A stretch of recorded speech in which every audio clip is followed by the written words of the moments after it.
ये जो कि लिस्ट ऑफ प्रैक्टिकल है जो कि पहले ही हो चुके हुए हैं। पिछले सालों में FRP लोगों ने सिलेक्ट किए थे, 5-5 लोग सिलेक्ट करते थे या कुछ 3-3 सिलेक्ट करते थे, डिपेंड अपॉन कितना पावर जो है वो अच्छा ग्रुप है और कितना मुश्किल प्रैक्टिकल है। आप लोगों ने उन प्रैक्टिकल में से कोई चूज नहीं करना, ये एक्सेल शीट मैंने आपको दी है, और एक एक्सेल शीट और दी है जिसमें आप जो सेलेक्ट करेंगे ई लर्न पंजाब .gov से, उससे बेसिकली आपने बेसिकली क्या करना है, सेलेक्ट करना है, सेलेक्ट करके अपना ग्रुप नंबर लिखना है, रोल नंबर लिखने हैं या नाम और रोल नंबर इकट्ठे लिखने हैं, और उसके बाद आपने बताना है कि मैंने ये वाला सेलेक्ट किया है और इसका टाइटल ये है, और आपने मीटिंग के टाइम लिखना है जो कि हर रोज 5 बजे के बाद में अवेलेबल हूँ। तो आप 5 बजे के बाद कोई भी टाइम बताएं जिसमें हम आपको जिस टाइम में तो आप अवेलेबल है मैं उनको बता दूंगा कि इस टाइम पे हमारी मीटिंग होगी। तो फैजान और मैं अगर कोशिश करेंगे, फैजान अगर अवेलेबल हुआ तो वो भी आ जाएगा, और उसमें हम आप लोगों को 10 मिनट की प्रेजेंटेशन देनी है अपने अपने प्रैक्टिकल की। एक तो एक्सप्लेन करना है प्रैक्टिकल कि है क्या प्रैक्टिकल, और दूसरा आपने इसको गेम डेवलपमेंट के पॉइंट ऑफ व्यू से कैसे परफॉर्म करना है। तो you should take 5 minute for presenting the practical and 5 minute for how you will do it using जो गेम डेवलपमेंट की आइडियाज वगैरह हैं और जो फैजान ने आपको सिखाया है उसको यूज करके। ठीक है जी, thank you so much. Faizan, you can take over now. Okay, अस्सलाम वालेकुम, सबको मेरी आवाज़ आ रही है? वालेकुम सलाम सर, ये थोड़ा डिस्टॉर्शन थी, आपकी आवाज़ स्टार्ट में क्लियर नहीं हुई। ये जो प्रेजेंटेशन होनी है ये कब होनी है, ज़रा रिपीट कर दीजिएगा प्लीज़। आप जो है ना, आप वो टाइम वहां पे लिखें, 8 बजे के बाद मैं हर रोज अवेलेबल हूँ। आप वहां पे टाइम लिखें कि मैं इस स्लॉट में अवेलेबल हूँ, मैं उनमें से कोई एक पिक कर लूंगा। ठीक है, या बेहतर ये होगा कि आप यानी कि सैटरडे ऑनवर्ड, सैटरडे संडे को टाइम लें, 5 बजे के बाद आप 15 मिनट का स्लॉट लें, और कोशिश करें कोई भी दूसरे दूसरे के स्लॉट देख लें ताकि उनमें से कोई किसी को क्लैश ना कर रहा हो। तो सैटरडे और संडे ये 2 दिन होंगे जो कि मैं अवेलेबल हूँ। सैटरडे को मोस्ट प्रोबेबली 5 भी नहीं बल्कि शायद 4 बजे के बाद, और संडे को भी 4 बजे के बाद। ठीक है, तो प्लीज ओके। आपकी प्रेजेंटेशन होगी ग्रुप की, तो आपने वो प्रेजेंट करना है। ठीक है, thank you so much. Sarfaraz, one thing more, जी वो ये बताएं। कि जो प्रैक्टिकल्स हमें बताया हुआ है, ये जो आपने शीट दी है जो कि ऑलरेडी जिन पे वर्क हो रहा है या वो कंप्लीटेड है, तो इसमें उनके नंबर्स नहीं मेंशन्ड हैं, यानी कि जैसे 2.2 है प्रैक्टिकल या 2.1, इसमें सिर्फ ये बताया हुआ है हाँ, कि कितने कंप्लीट हो चुके हैं ओवरऑल। नहीं, अगर आप उसकी दूसरी शीट में जाए ना, उसकी शीट्स हैं, एक्चुअल शीट में शीट्स हैं, तो बायोलॉजी में जाए तो आपको नजर आएगा कौन सा प्रैक्टिकल हो चुका हुआ है। वो ना एक एक पहली शीट है जिसमें बताया हुआ है इतने इतने हो चुके हैं, दूसरी शीट उसी के साथ एक और शीट है जिसमें बताया हुआ है कि बेसिकली कौन कौन से हो चुके हुए हैं। ठीक है, गॉट इट, जैसे थैंक यू। गॉट इट, ठीक है। मैं आपको अगर अगर कहते हैं तो स्क्रीन पे दिखा भी देता हूँ, उसमें बकायदा लिखा हुआ है। लेट मी सी। सो ये देखें जी, ये let me share the screen, 1 minute. So let me present now entire screen, और यहाँ पर अगर आप देखें तो ये देखें जी, ये समरी है, और ये फिजिक्स के प्रैक्टिकल है जिसमें पूरा टाइटल लिखा हुआ है, और ये क्लास बताया हुआ है, और चैप्टर नंबर बताया हुआ है, और एक्सपेरिमेंट नंबर बताया हुआ है। Similarly you can go to chemistry, similarly you can go to biology. ठीक हो गया? सर जो कंप्लीट नहीं हुए अभी वो कर सकते हैं कि वो भी नहीं कर नहीं कर सकते हैं? सकते, वो भी नहीं कर सकते, वो भी नहीं कर सकते। ठीक है, वो ऑलरेडी ठीक इन है। प्रोसेस है, तो आपको ना करना। ठीक है, ठीक है, चलें जी, मैं अब अपनी स्क्रीन ऑफ करता हूँ, स्टॉप शेयरिंग, और let me Faizan on to, I mean over to you now. Sir जो कंप्लीटेड है और इन प्रोसेस है उनके अलावा सेलेक्ट करने हैं हमने?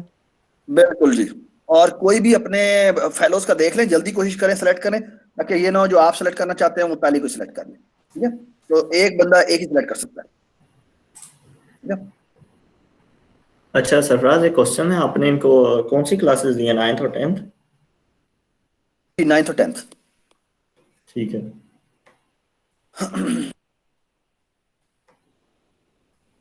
ओके, तो मैं स्टार्ट कर दूँ? किसी का कोई क्वेश्चन हो मजीद? जी फैजान, यू में स्टार्ट।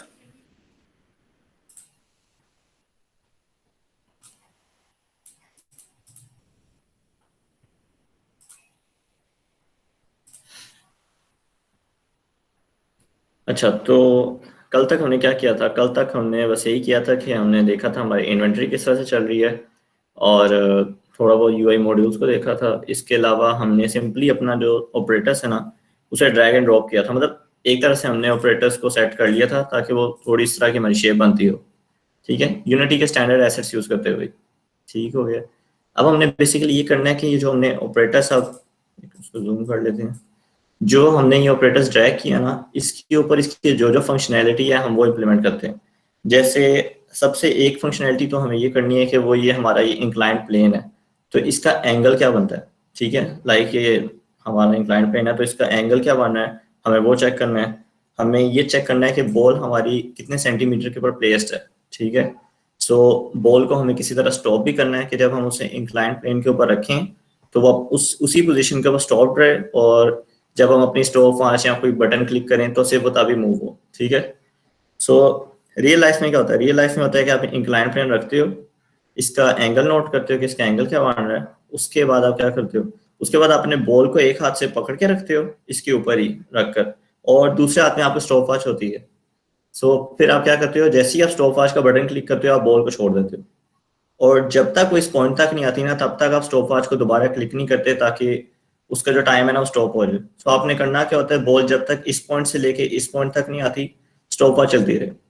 ठीक है, सो हमने बेसिकली टाइम कैलकुलेट करना होता है कि कितने टाइम में वो ये इस साइड से यहाँ तक गई। ठीक है, सो हम जो इन चीज़ों की अब है ना फंक्शनैलिटी वो इनके ऊपर ऐड करना स्टार्ट करते हैं। अच्छा, एक मेरा एक क्वेश्चन है जी जी कि इसमें ना ऑफ कोर्स हम 100% तो पूरा सिमुलेट नहीं कर सकते क्योंकि हमारे पास क्लिक तो एक ही होगा, या तो एक क्लिक से हम बॉल को पकड़ेंगे या एक क्लिक से हम स्टॉप वॉच को पकड़ेंगे। तो हम ऐसे सही। सिमुलेट कर सकते हैं इसमें कि फॉर एग्जांपल हमने बॉल जहाँ पे रखी है वहीं पे रहे फॉर द टाइम बीइंग, जब तक हम स्टॉप वॉच पे स्टार्ट ना क्लिक करें। जैसे ही स्टार्ट क्लिक करें बॉल मूव होने लग जाए, और जैसे ही वो एंड पे जाके इम्पैक्ट हो दूसरी साइड पे और स्टॉप वॉच खुद ही स्टॉप हो जाए। ये इम्प्लीमेंट कर सकते हैं या हमने टोटली 100% सिमुलेट करना है कि ये ह्यूमन ही खुद ही करे?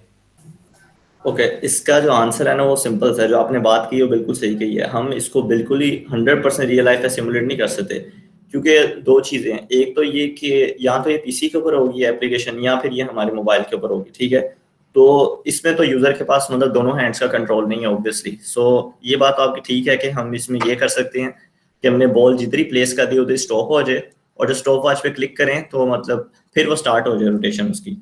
सो आपको ना बेसिकली करना हमने भी यही है अभी कि जब हम बॉल को प्लेस करेंगे तो वहीं पे रुक जाएगी और स्टॉप वॉच के क्लिक होने पे चल पड़ेगी, बट वो ऑटोमेटिकली स्टॉप वॉच नहीं रुकेगी। स्टॉप वॉच को भी आपने रोकना है ताकि यूजर के पास जो एरर का रेट है ना वो आए।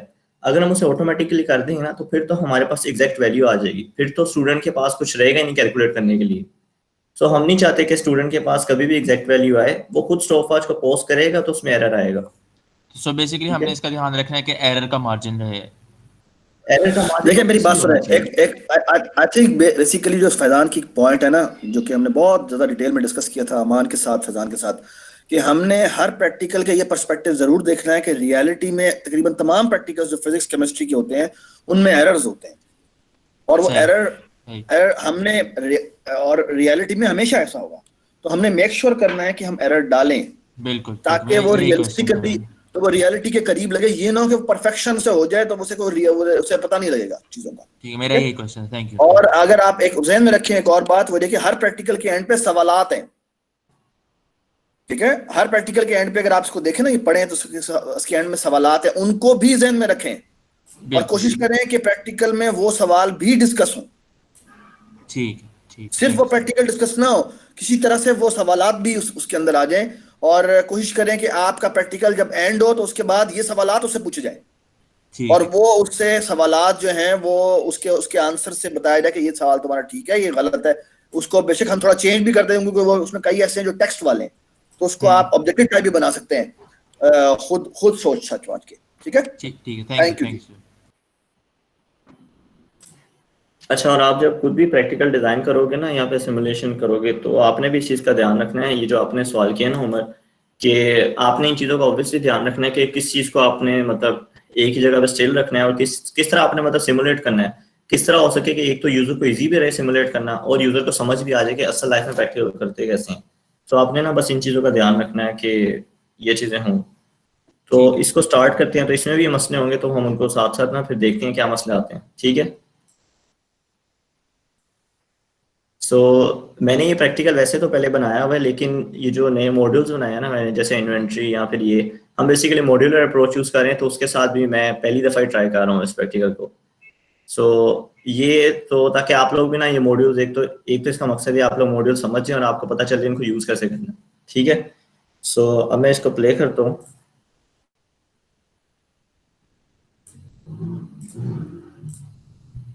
अच्छा, अभी क्या हो रहा है? अभी सिंपली ये हो रहा है कि मेरा बॉक्स आ रहा है, मेरा इंक्लाइन प्लेन आ रहा है और मेरी बॉल आ रही है, ठीक है। अब मैं बॉल को जैसे ही छोड़ूंगा मेरी बॉल की मूवमेंट स्टार्ट होगी और नीचे गिरी, ठीक है। हमें क्या करना है, सबसे पहले तो हम ये देखते हैं कि ये इंक्लाइन प्लेन है, इसका एंगल क्या आ रहा है, तो ये हमें एंगल निकालना है किसी तरह से। अब ओके, तो एंगल के लिए हम ये करते हैं कि अच्छा, सबसे पहले तो मेरा क्वेश्चन है, आप सबको प्लेयर प्रेफ्स का आइडिया है, वो क्या होते हैं? Sorry, prefab? प्लेयर प्रेफ्स? नहीं। ओके, प्लेयर प्रेफ्स का किसी को आइडिया नहीं है? हाँ, प्लेयर प्रेफ डेटा प्लेयर की प्रेफरेंसेस सेव करने के लिए होता है यूएनटी के अंदर डेटा। हाँ, प्लेयर प्रेफ्स बेसिकली एक फाइल होती है, उसके अंदर सारे का सारा डाटा जो है ना आपका सेव हो रहा होता है, और वो फाइल यूनिटी के मतलब आपकी जो बिल्ड होती है उसके अंदर ही सेव होती रहती है।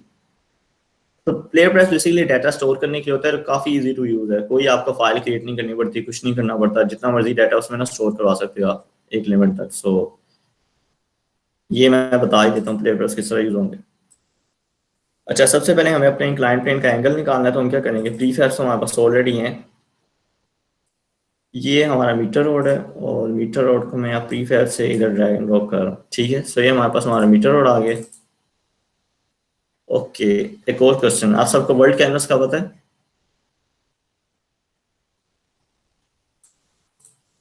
वर्ल्ड कैनवस क्या होता है, कैनवस क्या होता है?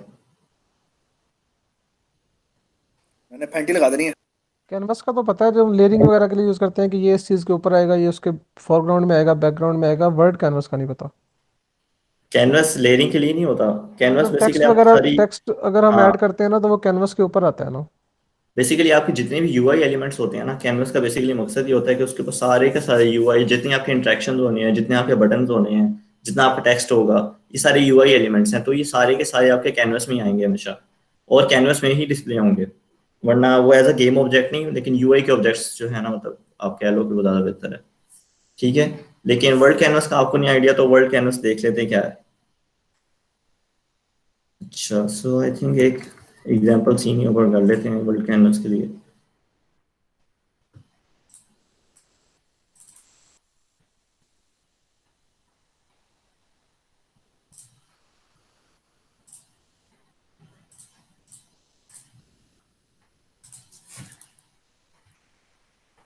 अच्छा, ये क्यूब सबको नजर आ रहा है? अब हमने ये करना है, हमने ना एक कैनवस बनाना है, और मैं चाहता हूँ जो मेरा क्यूब है ना उसके ऊपर इस क्यूब का नाम आ जाए, ठीक है, टेक्स्ट में।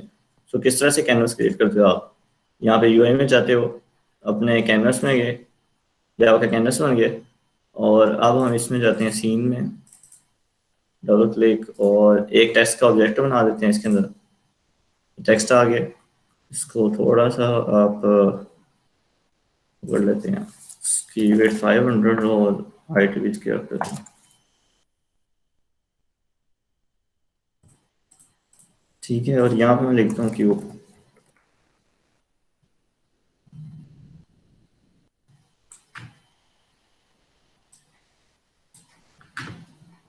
अच्छा, ये सबको नजर आ रहा है कि अब क्यूब के ऊपर उसका नाम आ रहा है,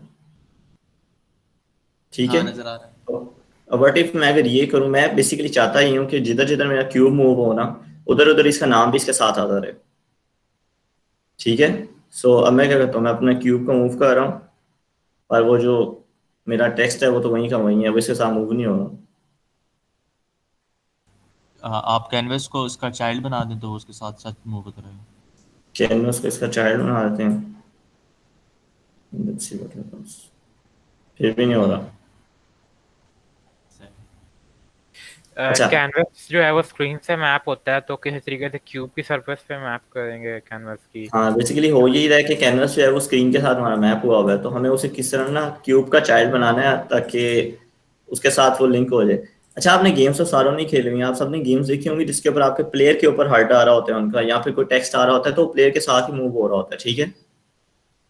वो जो होता है ना वो बेसिकली कैनवस ही होता है जो प्लेयर के साथ मूव हो रहा होता है, लेकिन वो ये वाला आपका कैनवस नहीं होता। अभी ये जो आपके पास कैनवस है ना, ओवरले है, ठीक है। ओवरले वो कैनवस होता है जो बेसिकली आपकी स्क्रीन के साथ मैप होता है, ठीक है। और ये टोटली जो है ना आपके गेम व्यू से अलग होता है। लाइक ये कैनवस आपके पास ओवरले में इतना बड़ा है और गेम स्क्रीन आपकी इतनी सी है, ठीक है। तो अगर मैं इससे और थोड़ा कर दूं तो ज़्यादा क्लियर लग रहा है। गेम स्क्रीन आपकी इतनी सी है और आपका जो कैनवस है वो इतना बड़ा है, ठीक है। सो ये दोनों आपस में स्क्रीन जो है मैप होती हैं और आपको इस तरह से आपका टेक्स्ट वगैरह शो होता है। अब उन्हें करना है, कैनवस की 3 टाइप्स होती हैं। एक कैनवस में एक होता है हमारे पास ओवरले, ठीक है, जो ये आपके पास जो आपका बाय डिफॉल्ट होता है।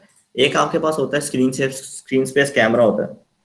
इसका बस फायदा इतना सा है स्क्रीन स्पेस कैमरा का कि अगर आप इसमें कैमरा ऐड कर देना तो ये अपना साइज चेंज करके कैमरा जितना कर लेता है। सो ये मेरा क्यूब है और ये मेरा कैमरा जितना मेरा कैमरे का साइज होगा उतना ही मेरा कैनवस बन गया, इससे ज़्यादा कुछ नहीं करेगा। ये बेसिकली आपके ऊपर है, सिनेरियोज एंड डिफरेंट के कब आपने यूज़ करना है। खैर हमें ये नहीं चाहिए। इसके बाद जो हमारे पास लास्ट पे कैनवस आता है ना वो होता है वर्ल्ड कैनवस, ठीक है। अगर आप ये वर्ल्ड स्पेस के ऊपर क्लिक करेंगे ना तो अच्छा, आप सबने नोट किया जब हम कैनवस बनाते हैं ना तो ये सारी की सारी वैल्यूज जो हैं ये रिस्ट्रिक्टेड होती हैं, हम इनको मतलब चेंज नहीं कर सकते। मेरे पास स्केल है, मेरे पास इसकी विड्थ और हाइट है, मैं इसको बिल्कुल मॉडिफाई नहीं कर सकता, ठीक है।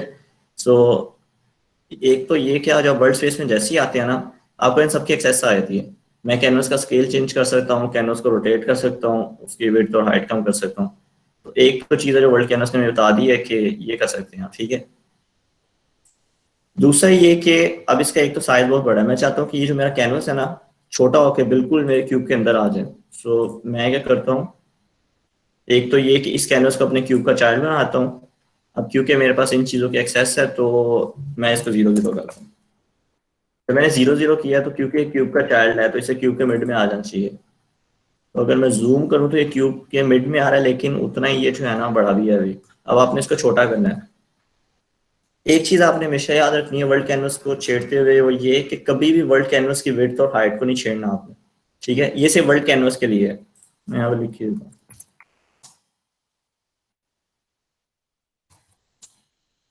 वर्ल्ड कैनवस में कभी भी विड्थ और हाइट को नहीं छेड़ना। ये जो है आपने इसको इसी तरह रहने देना है। आपने जो काम करना है ना अपनी स्केल के साथ करना है, सिर्फ वर्ल्ड कैनवस में, कैनवस की मेन प्रॉपर्टीज में। अब आपने क्या करना है, आपने इसको छोटा करना है कैनवस को। तो आप सिंपली ये करो, आपके पास यहाँ पे जो भी वैल्यू है ना, सो मैं इसको बाय डिफॉल्ट 1 1 कर देते हैं। और आपके पास यहाँ पे जो भी वैल्यू है आपने उसको अपनी विड्थ के साथ डिवाइड कर देना है। ये पकड़ो, इसको डिवाइड बाय विड्थ कर दो तो वो छोटा हो जाएगा।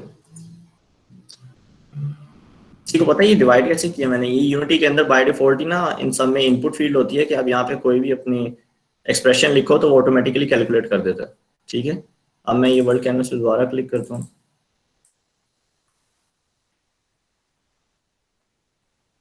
अच्छा, अब आपने देखिए मेरा कैनवस जो है वो उसकी विड्थ कितनी छोटी हो गई है, ठीक है। अब इसकी हाइट भी मैं ऐसे ही कर देता हूँ, ये हाइट है मेरी और इसको आपने डिवाइडेड बाय जो आपकी विड्थ है उसी के साथ कर देना है। डिवाइड हमेशा एक ही वेरिएबल के साथ करना है, ऐसे नहीं करना कि जो उसका वाई है उसको हाइट के साथ करना है और विड्थ को उसके साथ करना है।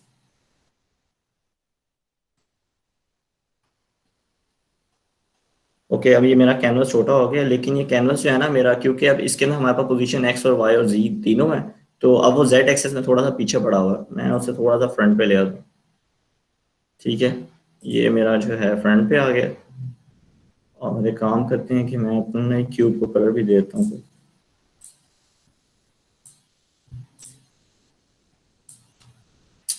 अच्छा, ये आपके पास आपका कैनवस आ गया, लेकिन ये काफ़ी ज़्यादा छोटा है, थोड़ा सा इसको बड़ा कर दो। यहाँ पे हम इसकी वैल्यू थोड़ी सी मॉडिफाई कर देते हैं। हम इसको अगर मैं 5 कर दूँ तो आई थिंक ये इतनी ठीक है।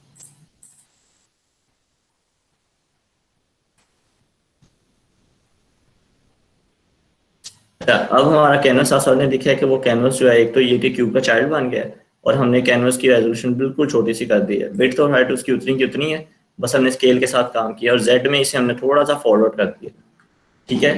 अच्छा, अब हम अपने क्यूब को पकड़ते हैं और क्यूब को मूव करते हैं। ये सबको शो हो रहा है? कि अब जब मैं अपने क्यूब को मूव कर रहा हूँ ना तो उसका कैनवस उसके साथ साथ मूव हो रहा है। सही है। अब मैं ये करता हूँ कि इस वर्ल्ड कैनवस के अंदर एक टेक्स्ट बनाते हैं, यूआई टेक्स्ट एलिमेंट, इसको फुल कर देता हूँ यहाँ से, और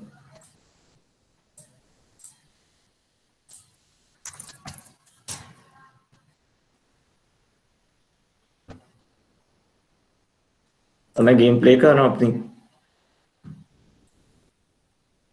और अब मैं अपने क्यूब को जिधरे भी मूव कर रहा हूँ ना उसका नाम उसके साथ साथ मूव हो रहा है, क्योंकि कैनवस अब उसका चाइल्ड है, और वो क्योंकि वर्ल्ड कैनवस है तो वो सारी प्रॉपर्टीज जो है अपने पेरेंट्स से इनहेरिट कर रहा है, चाहे वो पोजीशन हो, चाहे वो उसकी स्केलिंग हो, चाहे जो मर्जी हो। ठीक है, ये सबको समझ आ गई है। वर्ल्ड कैनवस का बस इतना सा काम है और कुछ भी नहीं है। सारे के सारे यूआई एलिमेंट्स आप वर्ल्ड कैनवस के अंदर ऐड कर सकते हो, जो मर्जी आपका दिल करता है, जो जो यूनिटी अलाउ करता है। यूआई में जाओ, इधर जितनी चीजें हैं सारी की सारी वर्ल्ड कैनवस में ऐड हो सकती हैं। यहाँ तक क्लियर है सबको? किसी का क्वेश्चन हो वर्ल्ड कैनवस को लेके? नहीं। ओके, मैं फिर बता रहा हूँ कि वर्ल्ड कैनवस में बस आपने याद रखना है कि हमेशा स्केल को मॉडिफाई करना है। कैनवस की प्रॉपर्टीज को आप चेंज कर रहे हो, टेक्स्ट वगैरह में नहीं, सिर्फ ये कैनवस की प्रॉपर्टीज में। ठीक है, विड्थ और हाइट को आपने कभी नहीं छेड़ना। इसको अगर छोटा या बड़ा करोगे तो ये आपके जो अंदर चीजें होंगी ना सारे पिक्सेलेट हो जाएंगी। ठीक है, बाकी जितने भी कैनवसेज हैं उनमें स्केल को नहीं छेड़ते, सिर्फ वर्ल्ड कैनवस में छेड़ते हैं। तो ये एक छोटी सी टिप है। यूआई के ऊपर एक्चुअली बेसिकली पूरा एक लेक्चर है जो कि मैंने, शायद मेरा ख्याल है सरफराज के पास रिकॉर्डेड है, आप लोग वो भी ले लेना तो आपको बेटर आइडिया हो जाएगा कैनवसेज वर्क कैसे करते हैं। ठीक है,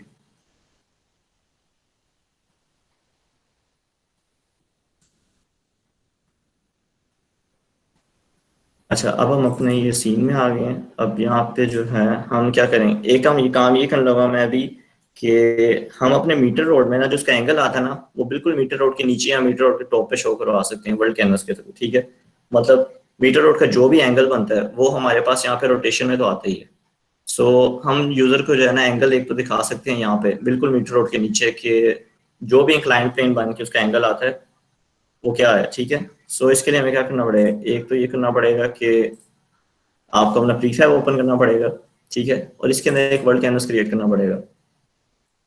आप इस तरह से साइड क्लिक करो, यूआई, क्लिक ऑन कैनवस, और यहाँ पे आप इसको फिर ओवरले को वर्ल्ड स्पेस में चेंज कर दो।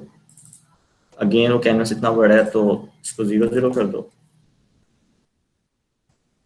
ओके, और उसके बाद आपने अपना विड्थ का वेरिएबल पकड़ना है, कंट्रोल सी करना है, और अपने स्केल और एक्स और वाई के साथ डिवाइड कर देना है, divided by this and divided by this.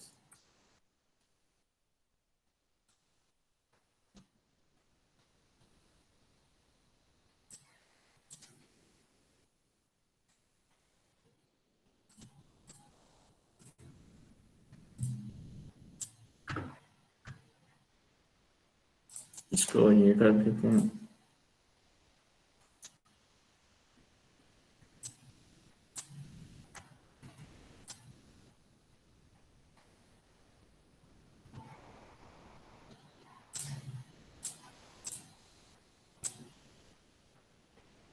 मुझे कैनवस के आउटलाइन शो नहीं है, click on this mode. Okay, ये हमारा वर्ल्ड कैनवस बन गया। ठीक है, इसको वापस 0 पे सेट करता हूँ मैं। अब हमने इसके अंदर क्या करना है, हमने इसके अंदर एक टेक्स्ट की फील्ड बनानी है जिसके अंदर हमने शो करवाना है कि इंक्लाइन प्लेन का एंगल क्या है। तो आप कैनवस पे साइड क्लिक करो, यूआई, और यहाँ से आप टेक्स्ट में चल दो। ठीक है, ये आपका टेक्स्ट आ गया। अब इस टेक्स्ट को क्या करते हैं, अच्छा ये किसी को यहाँ पे रिएक्ट ट्रांसफॉर्म में आपके पास ये एंकर पॉइंट्स होते हैं, ये यूज करने आते हैं किसी को? ये सर ने सिखाया था हमें यूज करना। ठीक है, चलो ये तो अच्छा, मुझे एक्सप्लेन करने की जरूरत नहीं है। मैंने इसको बेसिकली कैनवस के बराबर फुल विड्थ कर दी है। ठीक है, और अब मैं यहाँ पे इसका स्केल बढ़ा देता हूँ टेक्स्ट का, इसको मिडिल कर देते हैं, और मैं अपने पूरे कैनवस को उठा के थोड़ा सा स्केल के नीचे कर लूंगा ताकि यहाँ पे उसका एंगल वगैरह शो हो। ठीक है, और जो टेक्स्ट का कलर है जो भी आप चाहते हो, मैं इसको रेड करता हूँ ताकि ज़रा थोड़ा प्रोमिनेंट रहे, ग्रीन करते हैं। ठीक है, इतना हो गया है। मैं अपने गेम व्यू में जाऊँ तो जो भी मेरा टेक्स्ट है सारा मेरे मीटर रोड के नीचे आ रहा है। ठीक है, अब आप अपने मीटर रोड के ऊपर क्लिक करो और जो भी आपने चेंजेस किए उन्हें अप्लाई कर दो। ऑलराइट, और ये अप्लाई। सो हमने एक काम तो कर लिया, वो ये कि मीटर रोड के नीचे वर्ल्ड कैनवस ऐड कर दिया है। अब हमने बस सिंपली ये करना है कि एक स्क्रिप्ट लिखनी है जो क्या करेगी, जो मेरा एंगल कैलकुलेट करेगी और यहाँ पे ना यूजर को शो करा देगी कि आपका एंगल क्या है। ठीक है, इसको मैं यहाँ से अब यहीं पर हम देते हैं स्क्रिप्ट में जाओ और एक स्क्रिप्ट लिख लेते हैं मीटर रोड कंट्रोलर के नाम से। ठीक है, इसको कहते हैं मीटर।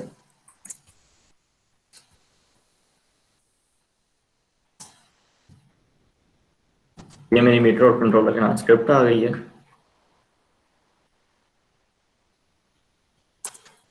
इसमें हम एक सीरियलाइज फील्ड बनाते हैं, सीरियलाइज फील्ड, और यहाँ पे मैं कहता हूँ टेक्स्ट, ऊपर लाइब्रेरी ऐड कर लेते हैं यूजिंग यूनिटी यूआई।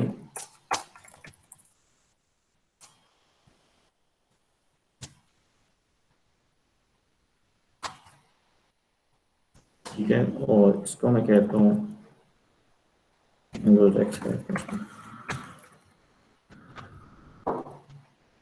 ओके, अब मैं यहाँ पे सिंपली बस ये करता हूँ कि मैं यहाँ पे एक मैं ना वेरिएबल बनाता हूँ फ्लोट का, और उसे कहता हूँ एंगल,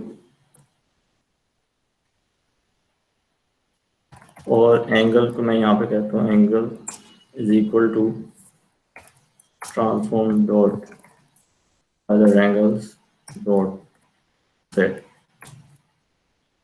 अच्छा, ये आपको आप में से किसको आइडिया है कि मैंने यहाँ पर, मुझे बेसिकली इसकी रोटेशन चाहिए। ठीक है, क्योंकि इसका एंगल जो भी बनेगा वो z का बनेगा। सो मैं अगर यहाँ पे z को चेंज करूँ तो यहाँ पे मेरे पास का एंगल की वैल्यू आ रही है। ठीक है, सो मैंने यहाँ पे लेकिन जो है ना यूज में यहाँ पे आइलर एंगल कर रहा हूँ, क्योंकि आप ट्रांसफॉर्म डॉट रोटेशन जो है ना वो यूज नहीं कर सकते। यहाँ पे आपके पास जो ट्रांसफॉर्म डॉट रोटेशन है ना, इसकी जो वैल्यू है ना, आपको कभी भी स्क्रिप्ट के अंदर वो वैल्यू नहीं मिलेगी, क्योंकि यूनिटी सिर्फ रोटेशन के लिए ना थोड़ा सा डिफरेंटली वर्क करता है, और इसके ऊपर मेरा ख्याल है काफी डिटेल में उन्होंने एक्सप्लेन भी किया हुआ है। सो अगर आपको एंगल्स चाहिए ना सारे, तो वो आपको अपने ये आइलर एंगल के थ्रू गेट करने पड़ते हैं, क्योंकि आइलर एंगल जो है आपको 360 वैल्यू जो होती है ना एंगल्स की, वो रिटर्न करता है। फिर आपके पास जो भी आंसर आता है ना, आपको वो 360 में से माइनस करना पड़ता है। सो ये मैंने अपने एंगल की वैल्यू जो है वो ले लिया, transform dot Euler angle z की वैल्यू ले ली है। और अब मैं क्या करने लगा, मैं यहाँ पे बस सिंपली ये करूँगा कि angle is equal to angle minus 360। हम ऑयलर एंगल की जगह क्वार्टरनियन नहीं यूज कर सकते? आप क्वार्टरनियन यूज कर सकते हो, लेकिन क्वार्टरनियन में ना आपके पास एक इश्यू आया था कि वो भी आपको वैल्यूज ना समटाइम्स जो है ना वो बिल्कुल इक्वली ये नहीं देता। सही, ठीक। लेकिन आप ऑब्वियसली ट्राई कर सकते हो, इसमें कोई इशू नहीं है, क्योंकि रोटेशन को गेट करने का एक मेथड नहीं है, काफी मेथड है। तो मैं तो ये आइलर जो है मुझे बेस्ट सूट करता है, तो मैं ये कर लिया। ठीक है, ठीक। एक काम आपने ये करना है कि आपने इसके बाद ना इसको ब्रैकेट में क्लोज करना है, और इससे पहले आपने ना मैथ और रेडियस लगा देना, मैथ और, क्योंकि आपके पास जो वैल्यू है ना नेगेटिव भी आ जाती है, तो हमें नेगेटिव एंगल तो चाहिए नहीं, हमें एंगल हमारा पॉजिटिव ही होगा जितना भी होगा इंक्लाइन प्लेन के केस में। ठीक है, सो हमने इसलिए यहाँ पे मैथ डॉट एबीएस लिख दिया, सो दैट हमारे पास एंगल जो भी आए वो हमेशा पॉजिटिव ही हो। ठीक है, और यहाँ पे मैंने अपने एंगल को 360 से माइनस कर दिया। अच्छा, अब एक काम करते हैं कि ये जो एंगल का टेक्स्ट है ना, angle text dot text is equal to angle dot to string कर देते हैं। ठीक है, मैंने क्या किया, मैं यहाँ पे अपडेट के अंदर मेरा कंटिन्यूसली एंगल जो है कैलकुलेट हो रहा है, और मेरा जो वर्ल्ड कैनवस का टेक्स्ट होगा ये उसके इक्वल कर तरफ से। ठीक है, तो अब इसे वर्क तो करना चाहिए।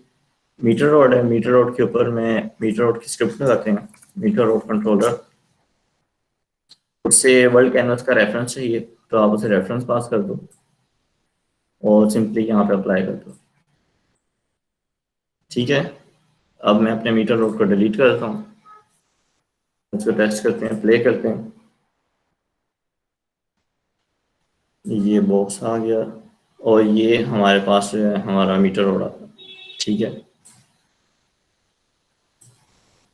अच्छा, अब एक इश्यू आ रहा है कि वो एंगल कैलकुलेट कर रहा है, दो चीज़ें हो रही हैं। वो ये कि एंगल एक तो माइनस होने के बाद जो है ना जो वैल्यू है हमारे पास नेगेटिव आ रही है, और उसके अलावा ये सारे आगे डेसिमल में जो है ना इसके पॉइंट्स आ रहे हैं। एक तो हमने ये करना है, नेगेटिव वाली वैल्यू रिमूव करनी है, और आगे से डेसिमल रिमूव करने हैं। उसके अलावा जो हमारा एंगल आ रहा है ना, आई थिंक वो सही है। इसको चेक हम इस तरह से करते हैं कि हम मीटर रोड में जाओ, सो ये देखो आपके पास यहाँ पे जो z की वैल्यू आ रही है ना ट्रांसफॉर्म डॉट रोटेशन के अंदर, वही एग्जैक्ट वैल्यू आपके पास यहाँ पे भी आ रही है, बल्कि यहाँ पे ज़्यादा एक्यूरेट आ रही है। ठीक है, अगर आप ये करोगे ना कि transform dot rotation dot Z करोगे तो वो कभी भी आपको ये वाली वैल्यू नहीं देगा, तो आप अपने पास ट्राई कर सकते हो ये वाली, इसलिए मैंने आई लव यूज़ किया। सो हम अभी जो दो इश्यूज हैं इनको फिक्स करते हैं।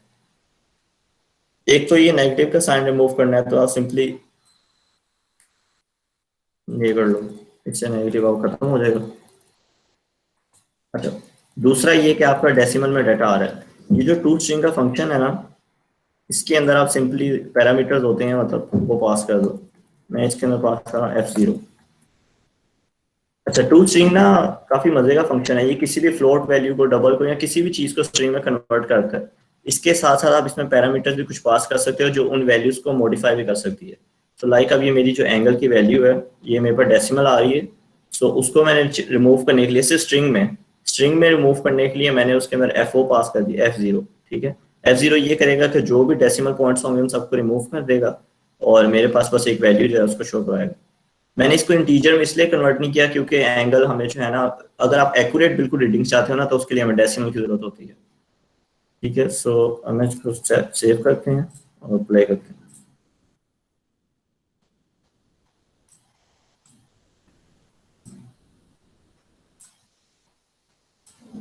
ठीक है, ये सबको क्लियर है, मेरे पास जो मेरा एंगल है वो आ रहा है। अब ये 14 है, मैं इसे थोड़ा सा ऊपर रखता हूँ तो 16 हो गया, थोड़ा सा नीचे करते हैं वो 12 हो गया।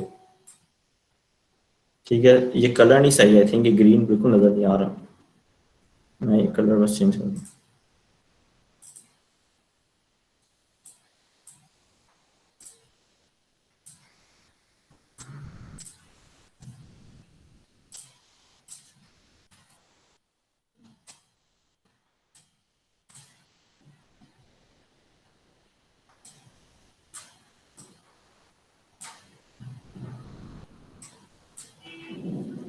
ओके, अब सबको नजर आ रही है कि हमारे पास जो मीटर ऑर्डर्स पे एक फंक्शनलिटी तो इम्प्लीमेंट हो गई है कि वो अपना एंगल शो करवा रहा है, उसका जो भी एंगल बनता होगा वो आपको बता देगा उसका एंगल ये है। ठीक है, यहाँ तक क्लियर है सबको? किसी का कोई क्वेश्चन हो तो पूछते ताकि मैं नेक्स्ट फंक्शनलिटी पे जाऊँ। क्लियर है। कोई क्वेश्चन नहीं है? ठीक है, अच्छा अच्छा। अब इसके बाद ना एक चीज तो ये है कि आपने मतलब ये एक्सपेरिमेंट है और ये काम आपने भी करना है कि जब आप अपने एक्सपेरिमेंट को सारा रीड करोगे तो उसके बाद आप सिनेरियो सोचोगे सारे के सारे कि हम इसको यूनिटी में किस तरह शो करवाएं, ये यूनिटी में होगा नहीं, ये वाला काम किस तरह से होगा। सो ये काफी ना मतलब डिफरेंट सिनेरियोज हैं जो आप ऑब्वियसली मुझसे या सरफराज से क्वेश्चन कर सकते हो, हम इनको किस तरह इंप्लीमेंट करें तो हम आपको थोड़ा अच्छा आइडिया दे देंगे। अब एक ये सिनेरियो हमारे पास, ठीक है, मीटर रोड का, कि आज रियल लाइफ में एक्सपेरिमेंट करते हो ना तो आप अपनी आंख से जो है ना मीटर रोड की रीडिंग्स देख सकते हो कि क्या आ रही है। ठीक है, सो लाइक 0 से लेकर 250 तक का अगर हमारा मीटर रोड है तो आपको पता है कि आपने बॉल किस जगह प्लेस की है, लेकिन मेरा मीटर रोड तो बस यहाँ पे आता है और मैं कैमरा को इतना जूम नहीं कर सकता कि मैं उसकी रीडिंग्स देख सकूँ, ना ही हमने कोई रीडिंग्स अपने मीटर रोड पे लगाई है। ठीक है, ये क्लियर है सबको? तो आपको ना इसके लिए कोई ऑल्टरनेटिव वे ढूंढना पड़ेगा कि आप किसी तरह से अपने मीटर रोड की रीडिंग देख सको। ठीक है, या तो आप कैनवस के थ्रू यहाँ पे एज अ टेस्ट शो करवा दो किसी भी जगह, या फिर अपने स्केल के ऊपर ही शो करवा दो। वेल इट डिपेंड्स कि मतलब सिनेरियो क्या है। सो आप ये इस तरह के जो इश्यूज है ना, वो आप या तो उनका सोल्यूशन खुद से अगर आपके पास है तो वो निकाल के हमसे डिस्कस कर लो, या उसमें हम आपकी हेल्प कर देंगे। ठीक है, अब ये वाला जो इशू है ना, जब हम ये एक्सपेरिमेंट करे तो हमने भी फेस किया था कि अब यूजर को तो पता होना चाहिए बेसिकली कि उसने बॉल को किधर प्लेस किया। ठीक है, सो इसके लिए हमने ना ये सोचा था कि हम बेसिकली क्या करते हैं कि अपने मीटर रोड में ना 2 पॉइंट्स रख देते हैं। ये हमारा मीटर रोड है, इसके लिए मैं सोचा था कि एक तो ये कि हमारा मीटर रोड ऑलरेडी 2.5 जो है ना मीटर्स का है, दैट मीन्स ये 250 सेंटीमीटर का एग्जैक्ट। तो 0 ये है, अगर हम स्टार्टिंग पॉइंट करें 0 ये है और 250 ये है। तो फिर उसके लिए एक जो सोल्यूशन मैंने सोचा था वो ये कि एक पॉइंट मैं यहाँ पे प्लेस कर देता हूँ, बिल्कुल यहाँ पे, और एक पॉइंट मैं यहाँ पे प्लेस कर देता हूँ, और उसके बाद जो ये मेरा लास्ट वाला पॉइंट है ना, इसको मैं अपनी जो बॉल होगी उसके थ्रू कंट्रोल करूँ। उससे ये होगा कि मेरी बॉल जिधर भी प्लेस होगी ये पॉइंट हमेशा उसी जगह पे प्लेस हो जाएगा अपने मीटर रोड में। ठीक है, और उसके बाद मैं क्या करता हूँ, मैं इसका और इस पॉइंट का डिफरेंस निकालता हूँ, जो भी इनका डिफरेंस होता है ना वही मेरे एग्जैक्ट सेंटीमीटर होते हैं। सो ये इतनी अच्छी तरह समझ नहीं आई होगी, इसको करते हैं तो फिर ज्यादा अच्छा समझ आ जाएगा। तो मैं करता हूँ कि यहाँ पे 2 ऑब्जेक्ट्स बनाते हैं। इसको मैं कहता हूँ स्टार्टिंग पॉइंट।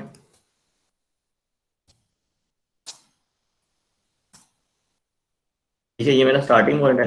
अच्छा, एक चीज ये होती है कि जो आपके एम्प्टी गेम ऑब्जेक्ट्स होते हैं ना, जिनको आप किसी मतलब एम्प्टी गेम ऑब्जेक्ट को बनाने पड़ते हैं, कुछ डिफरेंट सिनेरियोज होते हैं। जैसे ये सिनेरियो हमने एम्प्टी गेम ऑब्जेक्ट बनाया, तो इसकी विजिबिलिटी के लिए ना आप इसका गिज्मो चेंज कर सकते हो, और वो यहाँ से चेंज होता है। आप अपने यहाँ पे गिज्मो वाली चीज होती है, इस पर क्लिक करो और यहाँ पे आप उसको जो है ना कोई भी कलर दे दो, या फिर कुछ भी अपनी तरफ से टाइप भी कर सकते हो, आपकी मर्जी। ठीक है, सो मैं यहाँ पे ना इसको ये बॉल दे दी है, और बल्कि इसको ग्रीन देते हैं, स्टार्टिंग पॉइंट है।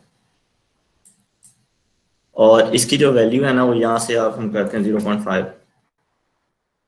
ठीक है, क्योंकि ये चाइल्ड है तो ये कंसीडर करता है कि मेरे पास जो मेरा पेरेंट है वो पूरा 1 का है, तो अगर आप 0.5 करोगे तो ये उसके हाफ से उसके एंड पे चला जाएगा।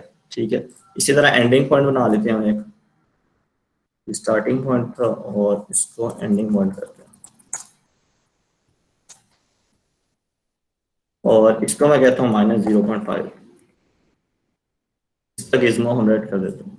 ठीक है, ओके, अब लॉजिक सिंपल सी है, ये मेरा 0 है, ये मेरा 250 है। इन दोनों के दरमियान में जो भी डिफरेंस होगा वो मेरे सेंटीमीटर्स होंगे। ठीक है, सो लाइक अगर ये यहाँ पे 100 पे है तो ये 0-100 का डिफरेंस जो भी निकलेगा मेरे पास 100 ही आएगा। सो हमने करना बेसिकली यही है कि जो हमारा एंडिंग पॉइंट है ना, उसकी मूवमेंट हम करवाएंगे अपनी बॉल के थ्रू, और जो हमारा स्टार्टिंग पॉइंट है वो अपनी जगह भी फिक्स रहेगा। स्टार्टिंग पॉइंट कभी भी नहीं जाएगा, एंडिंग पॉइंट की मूवमेंट होगी और हमारे पास सेंटीमीटर्स आ जाएंगे। सो मैं इसको -0.5 कर रहा हूँ। इसको ना स्क्रिप्ट के अंदर इम्प्लीमेंट कर लेते ताकि आपको आइडिया हो जाए किस तरह हो रहा है। अच्छा, अब एक और चीज ये थी कि आपने अपने सेंटीमीटर्स को शो किधर करवाना। जो भी आपके सेंटीमीटर्स होंगे, या तो आप वर्ल्ड कैनवस की तरह उसको अपने स्केल के ऊपर या नीचे शो करवा सकते हो, या फिर आप स्क्रीन के किसी पॉइंट पे शो करवा सकते हो। हमने ना बेसिकली ट्राई किया था कि हम अपने जो सेंटीमीटर्स थे ना स्केल के ऊपर शो करवा रहे थे, लेकिन फिर हमने उस मेथड को चेंज कर लिया, क्योंकि हमारे पास जो ये थी ना बिल्ड थी वो मोबाइल की थी, और मोबाइल में आप जब अपनी फिंगर से काम करते हो ना तो डाटा उसके पीछे हाइड हो रहा था। हम नहीं चाहते कि हमारा कोई भी डाटा किसी भी तरह से हाइड हो, यूजर को नजर ना आ रहा हो, तो इसलिए फिर हमने ना इसको टॉप पे कर लिया था। अब मैं इसको दिखाता हूँ, ये मीटर नोड आ गया, और जो भी इसके सेंटीमीटर्स होंगे ना हम उसे यहाँ पे टॉप पे शो करवाते हैं। मैं यहाँ पे कैनवस बनाता हूँ, न्यू ओवरले कैनवस। ये मेरा ओवरले कैनवस आ गया, इसके अंदर हम एक टेक्स्ट बनाते हैं और यहाँ से उसका एंकर सेट करते हैं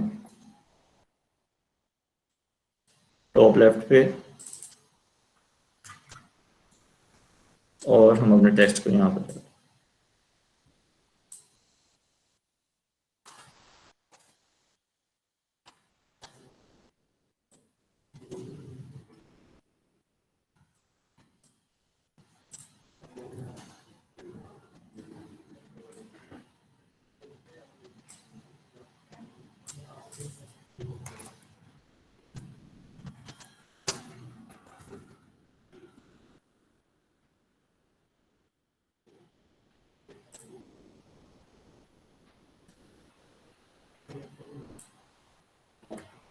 अच्छा, ये ना मैंने अब ऊपर एक टेक्स्ट बना दिया कैनवस का, और मैंने कहा कि मेरे स्केल के जो भी सेंटीमीटर्स होंगे ना वो यूजर को हमेशा टॉप में शो हो रहे हैं। ठीक है, अभी तो एक खाली टेक्स्ट है, इसके ऊपर कोई फंक्शनैलिटी भी नहीं है, तो वो फंक्शनैलिटी इंप्लीमेंट करते हैं।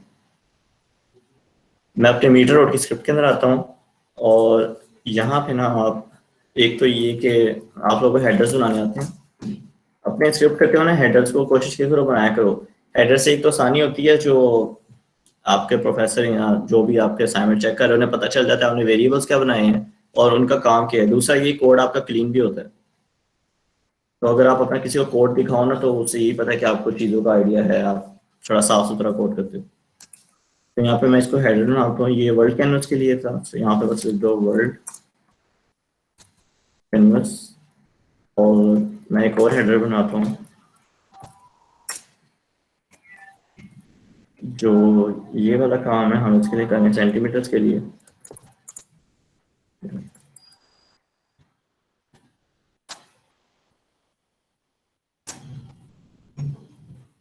यहाँ पे एक CLS फील्ड, और ये आपका टेक्स्ट कंपोनेंट होगा।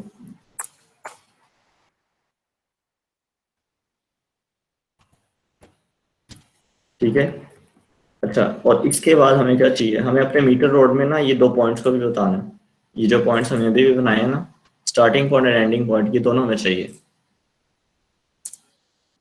सीरियलाइज फील्ड, अच्छा आप सबको सीरियलाइज फील्ड का पता है ना? मैं क्योंकि यहाँ पे लिख रहा हूँ तो मुझे आइडिया शायद आप सबको पता है इसका, अगर नहीं पता तो मुझे बता दो। पता है, सर ने बताया था। चलो ठीक है, तो अच्छा है। अच्छा यहाँ पे सीरियलाइज फील्ड मैंने यहाँ पे लिख दिया स्टार्टिंग पॉइंट, और मैं इसको क्या कर सकता, ये ट्रांसफॉर्म का होगा, ट्रांसफॉर्म का वेरिएबल बनाया है और यहाँ पे लिख दो स्टार्टिंग पॉइंट। ठीक है, ये आपका स्टार्टिंग पॉइंट हो गया। इसके बाद हम एक पब्लिक वेरिएबल बनाएंगे, पब्लिक ट्रांसफॉर्म एंडिंग पॉइंट।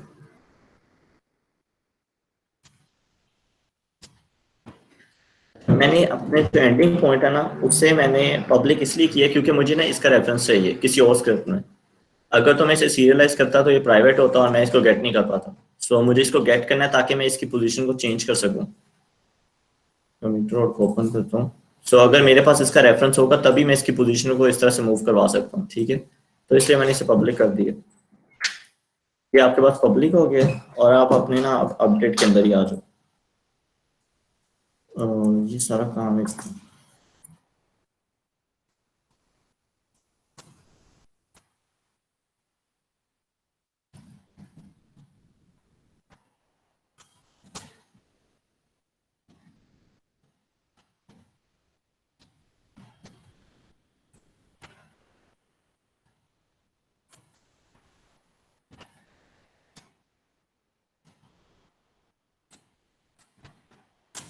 मैंने अगर किसी भी दो पॉइंट्स के दरम्यान में डिस्टेंस चेक करना है ना, जैसे ये मेरा स्टार्टिंग पॉइंट है, एंडिंग पॉइंट है, मुझे इन दोनों के दरम्यान का डिस्टेंस चेक करना है और देखना है कि उनके दरम्यान का डिफरेंस क्या है, और फिर उसे मुझे शो करवा देना अपने कैनवस में।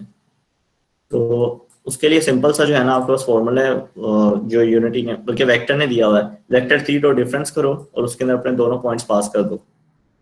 मैं दिखाता हूँ किस तरह से।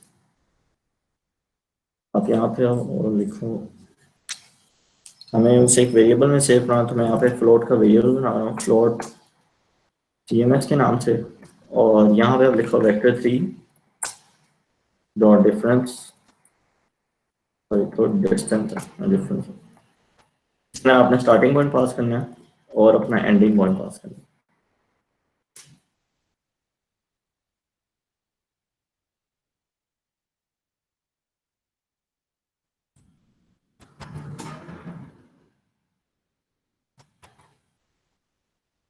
ओके, फिर आपका जो भी आपके CMS की वैल्यू आएगी वो आपने अपने जो है ना टेक्स्ट के अंदर शो करवा देंगे। अच्छा, अब एक चीज़ है वो ये कि ये जो मेरा CMS टेक्स्ट है ना, मैं इसको सेव करता हूँ, इधर आते हैं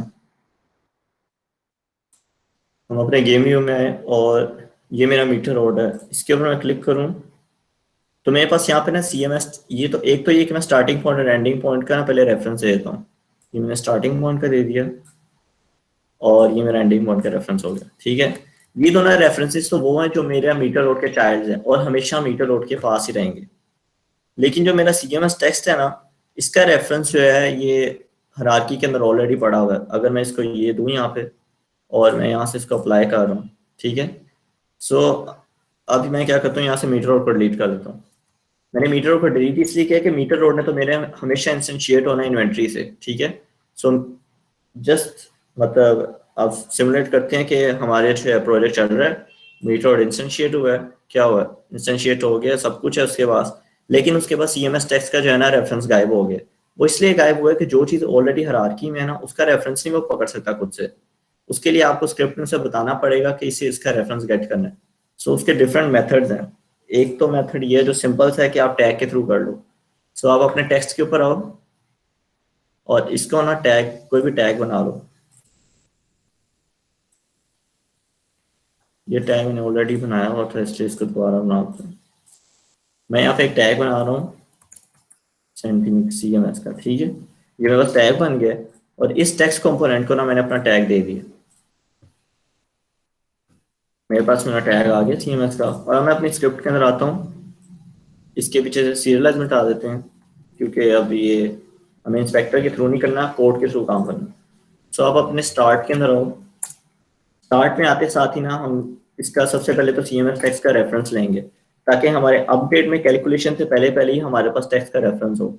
इसका रेफरेंस आप किस तरह से लोगे, आप जो है ना अपने टैग को फाइंड करोगे पूरी हायरार्की में। होगा ये कि आप अपने मीटर को इंस्टेंशिएट करोगे, सबसे पहले स्टार्ट का फंक्शन कॉल होगा, वो उस टैग को फाइंड करेगा और उसका जो ऑब्जेक्ट है ना वो आपको दे देगा। टैग फाइंड करने का क्या मेथड होता है, आप यहाँ पे लिखो game object dot find object with tag. ये अब आपसे टैग मांगेगा, जो भी टैग है गेम ऑब्जेक्ट का वो यहाँ पे लिख दो CMS। और अब आपको बेसिकली अपने टेक्स्ट का टेक्स्ट कंपोनेंट चाहिए। ये मेरा टेक्स्ट है, उसने आपको पूरे का पूरा गेम ऑब्जेक्ट दे दिया है, तो आपको उसमें से जो सा भी कंपोनेंट चाहिए आपको वो गेट करना पड़ेगा। तो मैं टेक्स्ट गेट कर देता हूँ, डॉट गेट कंपोनेंट। आपका टेक्स्ट आ गया, बस करते हैं, ठीक है। इसके बारे में आपको आइडिया है कि ये game object with tag find कर लेता है या फिर कोई आइडिया नहीं? है हमारे पास। चलो ठीक है। अच्छा, अब हमारे पास CMS टेक्स्ट का रेफरेंस भी आ गया, स्टार्ट में आती है रेफरेंस आ जाएगा, वैल्यू भी हमने कैलकुलेट कर लिया, तो सिंपली हम बस यहाँ पे अब इसको डाटा दे dot text is equal to CMS और टू स्ट्रिंग,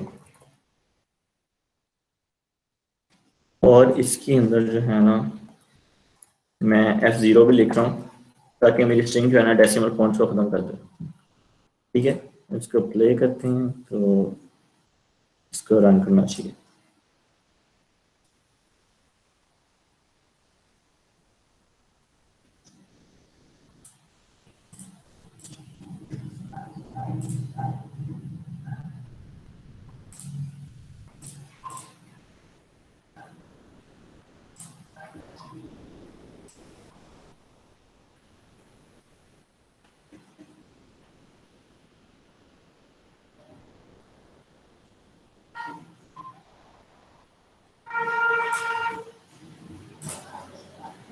अच्छा, अब क्या हो रहा है, हमारे पास यहाँ पे जो है ना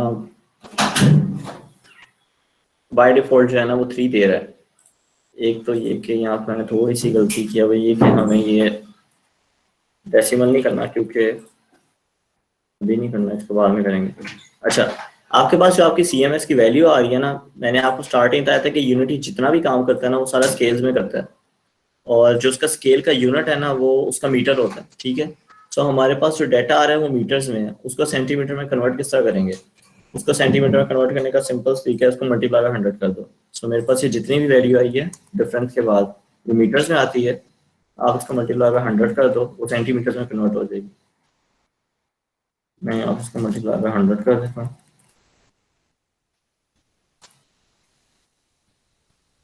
और यहाँ पे हम लिख देते हैं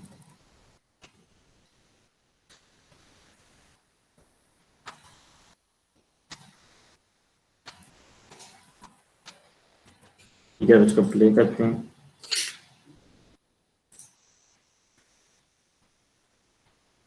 ओके, अब आपको ये नज़र आ रहा है हमारे पास एग्जैक्टली 250 सेंटीमीटर आ रहे हैं। 250 क्यों आ रहे हैं, क्योंकि मेरा जो एंडिंग पॉइंट है वो बिल्कुल एंड पे है, ठीक है। अब मैंने इसको पकड़ लिया और मैं यहाँ से इसको चेंज करता हूँ, देख रहे हैं मैं इसे जैसे जैसे चेंज कर रहा हूँ ना, तो बाहर ही कर दी।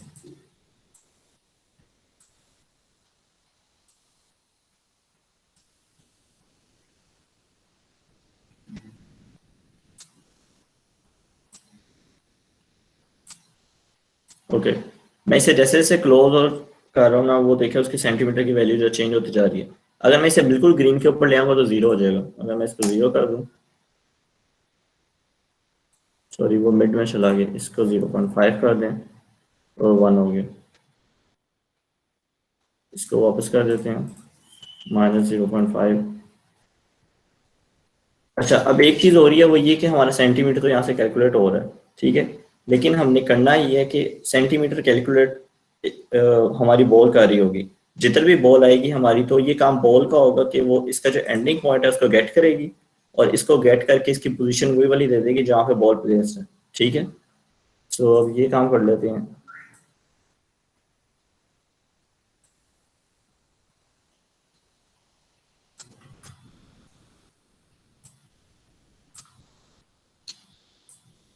अच्छा, इसकी सबको समझ आ गई है कि सेंटीमीटर कैलकुलेट किस तरह से हो रहे हैं। ये वाला जो मैंने काम किया, स्टार्टिंग पॉइंट एंडिंग पॉइंट, इसमें कोई किसी को इशू हो?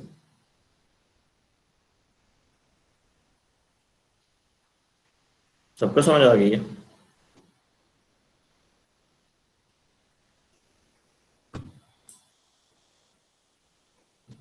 चलो मैं आगे करता हूँ फिर। अच्छा, अब ये काम तो हमारी मीटर रोड की फंक्शनैलिटी ऑलमोस्ट कंप्लीट हो गई है सारी। वो अपने सेंटीमीटर से बता रहा है कितने सेंटीमीटर्स हैं, स्टार्टिंग एंडिंग पॉइंट भी है, एंगल भी वो बता रहा है कि क्या है। सो ये हमारा इसका काउंट हो गया। अगला जो काम है हमारी बॉल का है। बॉल की क्या क्या फंक्शनैलिटी होनी चाहिए? बॉल की एक तो फंक्शनैलिटी ये होगी कि बॉल जिधर भी प्लेस होगी बॉल बताए कि वो किस सेंटीमीटर पे, ठीक है। इसके अलावा बॉल की फंक्शनैलिटी हमने जो चेंज करनी है, जैसा उमर ने बताया कि जैसे ही आप बॉल को प्लेस करो बॉल उसी जगह पे फ्रीज हो जाए, ठीक है। और बॉल तब स्टार्ट हो जब हम स्टॉप वॉच को ऐड करें, ठीक है। सो इसको अब करते हैं। सबसे पहले तो ये कि आपको स्टॉप वॉच बनाने की जरूरत नहीं है, ठीक है, क्योंकि स्टॉप वॉच का जो मॉड्यूल है वो भी अवेलेबल है और वो मॉड्यूल मैंने बना के रखा हुआ है। आप अपने ग्लोबल मॉड्यूल्स में जाओ, आपने यूआई के मॉड्यूल्स में जाना है, यहाँ पे आपके पास पड़े हुआ स्टॉप वॉच का मॉड्यूल, ठीक है। इसके अंदर आओ और यहाँ पे उसका प्रीफैब है, आने प्रीफैब के अंदर आना है और सिंपली इसको उठा के ना मॉड्यूल को अपने कैनवस में ड्रैग एंड ड्रॉप कर देना। जैसे ही आप ड्रैग एंड ड्रॉप करोगे आपके स्टॉप वॉच ऑटोमेटिकली आ जाएगी, पोजीशन भी खुद हो जाएगी और जितने उसके ऊपर फंक्शनैलिटी है वो भी चलेगी, ठीक है। तो एक दफ़ा मैं स्टॉप वॉच जान करके बता दूँ करती है। स्टॉप वॉच में हमारे पास एक प्ले का बटन है, ये आपका टाइम कैलकुलेट कर रहा है जितना भी टाइम है, ठीक है। सो ये आपकी मर्जी है। अगर मैं स्टॉप वॉच की स्क्रिप्ट पे आऊँ तो यहाँ पे ना मेरे पास चेक्स आ रहे हैं, आवर्स, मिनट, सेकंड, मिली सेकंड्स, ये सारे कैलकुलेट करती है। आपकी मर्जी, आप क्या चाहते हो। मैंने यहाँ पे मिनट्स पे भी क्लिक किया, मिनट्स को खत्म कर देता हूँ। सो अब मेरी स्टॉप वॉच सिर्फ सेकंड्स और मिली सेकंड्स आएगी, ठीक है। सो ये बस बूल के चेक्स हैं जिनको आप चेंज करके ना स्टॉप वॉच की मतलब सेटिंग वगैरह कर सकते हो। अब मैं प्ले करता हूँ और प्ले किया तो वो सिर्फ मिली सेकंड और सेकंड में बता रही है, ठीक है। मिनट्स कर दूंगा तो मिनट्स में शुरू हो जाएगी। सो ये काम यहाँ से आप चेंज कर सकते हो, थोड़ा बहुत मॉडिफाई करना है जैसे आपको चाहिए, ठीक है। इसके अलावा हमारे पास ना एक फंक्शनैलिटी हमने अपने प्रैक्टिकल्स में ऐड की थी, वो स्लो मोशन वाली, स्लो मोशन और स्पीड अप। कुछ प्रैक्टिकल्स ऐसे थे जिनको ना मतलब कंप्लीट होने के लिए 12 से 13 घंटे भी चाहिए होते हैं, जैसे केमिस्ट्री के प्रैक्टिकल्स, तो उसमें आपने पूरा दिन गुजारना होता है रियल लाइफ में। सो हमने उसके लिए क्या किया था, यहाँ पे ना स्पीड अप और स्लो डाउन का फंक्शन डाल दिया था। अभी मैं इसको प्ले करूँ ना अगर, तो मेरे पास जो बाय डिफॉल्ट स्पीड है ना ओवरऑल टाइम की, ये मॉड्यूल काफी अच्छा काम करता है क्योंकि ये ओवरऑल टाइम को जो है ना यूनिटी के हैंडल कर रहा है। अभी 1x है, 1x का मतलब है नॉर्मल स्पीड है आपकी। अगर मैं अपने क्यूब को ड्रॉप करूं तो ये बिल्कुल नॉर्मली ड्रॉप हो रहा है, ठीक है। अगर मैं इसकी स्पीड 2x कर दूं, मैंने क्लिक किया और स्पीड चेंज हो गई, अभी आया तो वो थोड़ा फास्ट, क्योंकि यूनिटी का ओवरऑल टाइम ही तेज हो गया। 2x का मतलब है उसने टाइम 2x कर दिया, बॉल प्लेस की उससे भी तेज दी। इसको आप मैक्सिमम 8x कर सकते हो, 8x का मतलब है अब तो काफी ज्यादा स्पीड है। सो ठीक है, ये स्टॉप वॉच सिर्फ टाइम नहीं कैलकुलेट करती है बल्कि टाइम को मॉडिफाई भी कर सकती है। सो ये मॉड्यूल अच्छा, ये तो स्पीड अप का था, आप स्लो डाउन भी कर सकते हो सब कुछ। अगर मैं इसकी स्पीड कर दूं 1/8x कर दूं तो, और अब मैं अपनी बॉल को लाता हूँ, सो आप सबको नजर आ रहा है उसकी स्पीड,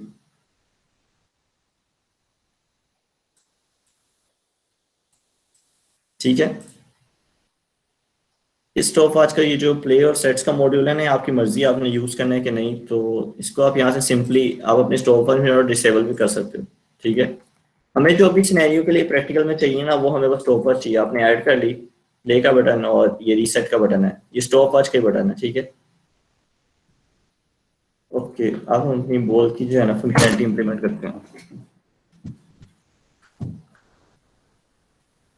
आप यहाँ पर स्क्रिप्ट में जो, और एक स्क्रिप्ट हम बना लेते हैं, स्क्रिप्ट्स, ये बॉल कंट्रोलर का नाम।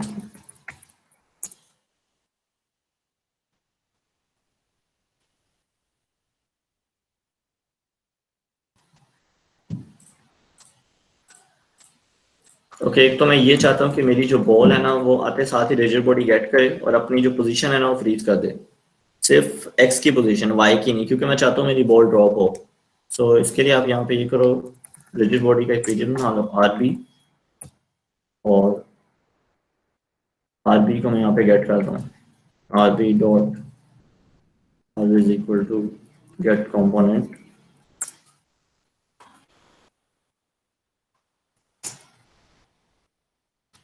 ओके, आपके पास आरबी में डिजिट बॉडी आ गई है और इसके बाद मैं कहता हूँ आरबी डॉट,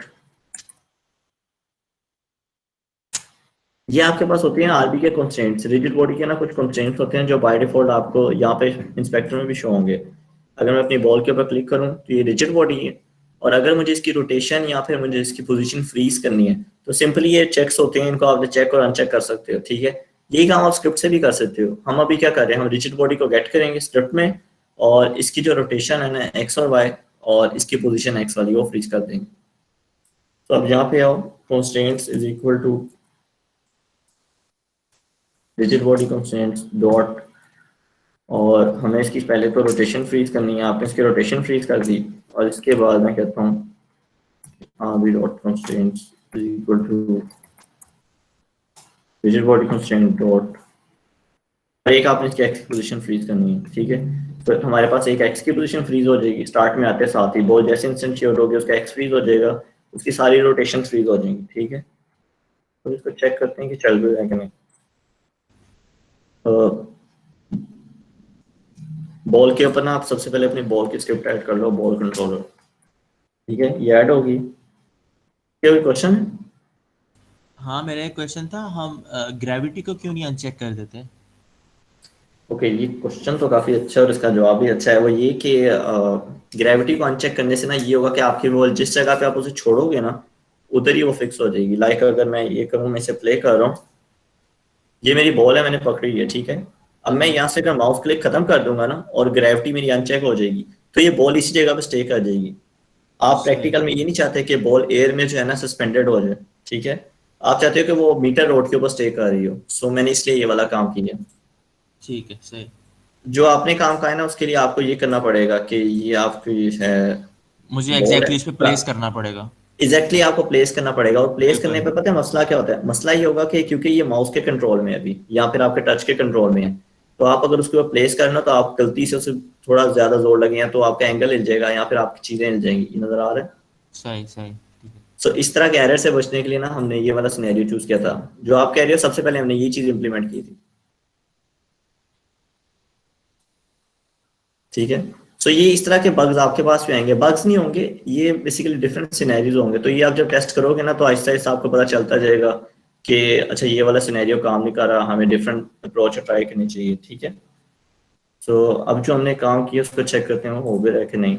बॉल के ऊपर हमने फ्रीज की फंक्शनलिटी लगाई है, ये हमने अपना बॉक्स रख दी है, ये मीटर रोड आ गया जो एंगल अपना बता रहे 30 है, और ये हमारी बॉल आ गई है। अच्छा, ये सबको नजर आ रहा है, बॉल अपनी जगह पे फ्रीज होगी, बॉल चलने दी। एग्जैक्टली हम यही चाहते थे। अब आप लोगों से क्वेश्चन है कि आप लोग बताएं इस बॉल को चलाए कब? जब हम स्टॉप वॉच का प्ले बटन प्रेस करें तो वो चलाने लग जाए। लाइक रियल लाइफ में क्या होता है? रियल लाइफ में हम पकड़ के अच्छा रखते उमर हैं आप बॉल रहने को। दो, कोई और स्टूडेंट बताए, आप ही बताई जा रहे हो। रियल लाइफ में क्या होता है?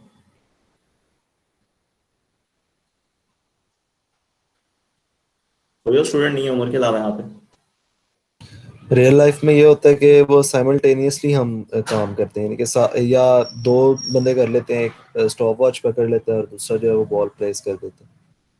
हाँ बेसिकली, लेकिन एक्यूरेट तभी होता है जब एक बंदा खुद ही कर रहा हो, क्योंकि उसे एग्जैक्टली पता होता है उसने बॉल कब ड्रॉप की है और उसी टाइम पे वो स्टॉप वॉच को क्लिक करता है। सो क्योंकि हमारे पास यहाँ पे अब दोनों हैंड्स की फंक्शनैलिटी नहीं है, ठीक है, और ना ही यूजर अपने मोबाइल पे कर सकता है इस तरह से, तो इवन ये अगर आप पीसी पे कर रहे हो तो माउस एक टाइम पे एक ही जगह अवेलेबल होता है। तो हम ये करते हैं कि हम ना अपनी स्टॉप वॉच के साथ इसे लिंक कर देते हैं। ठीक है, सो बॉल की हम कपलिंग कर देते हैं अपनी स्टॉप वॉच के साथ कि जैसे ही प्ले का बटन क्लिक हो तो हमारी बॉल जो है अनफ्रीज हो जाए। ठीक है, प्ले के बटन क्लिक होने से क्या होगा, स्टॉप वॉच ऑटोमेटिकली स्टार्ट हो जाएगी और इसके अनक्लिक से जो है कोई फर्क नहीं पड़ेगा बॉल के ऊपर, क्योंकि उसने एक ही दफा अनफ्रीज होना है। ठीक है, सो ये जो उमर ने स्टार्ट में अप्रोच बताई थी हम ये वाली यूज करते हैं कि बॉल फ्रीज कर दिया हमने और प्ले बटन पे उसको जो है ना रन कर देते हैं। सही है?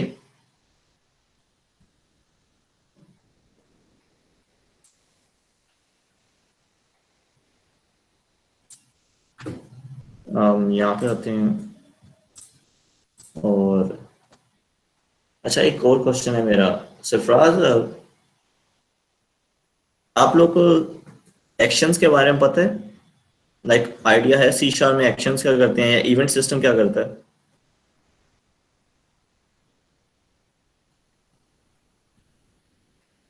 हमें जनरल आइडिया है कि एक्शंस और इवेंट्स क्या करते हैं, बट सी शार्प में नहीं पढ़ेंगे। ओके, अच्छा, अगर मैं अपने स्टॉपवॉच की स्क्रिप्ट में जाऊँ ना, सो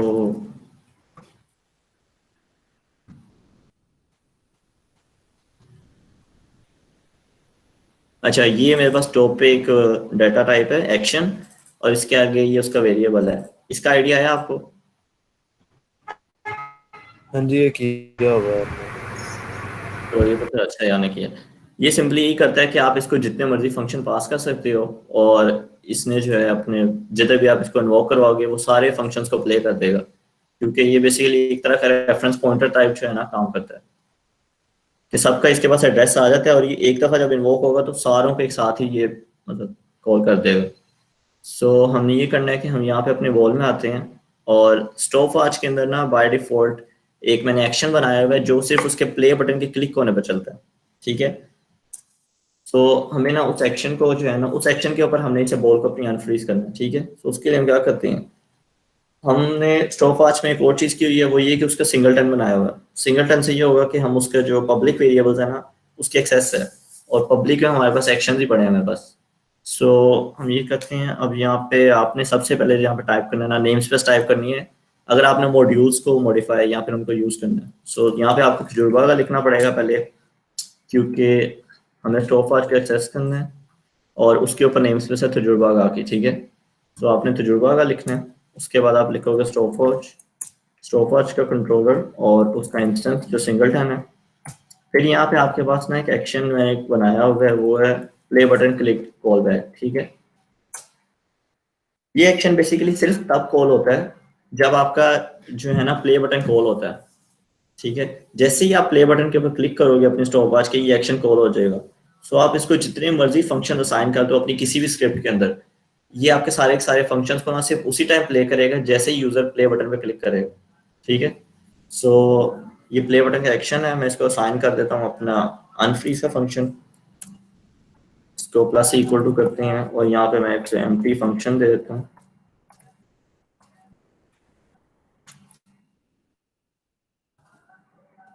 इसको जो है ना अनफ्रीज करने का सिंपल सा एक तरीका है कि आप आरबी कोड यहाँ पे इसको कॉपी करो, प्लेस जो अपने कंस्ट्रेंट्स है ना उसको आपने बस ऑन कर देना, ठीक है।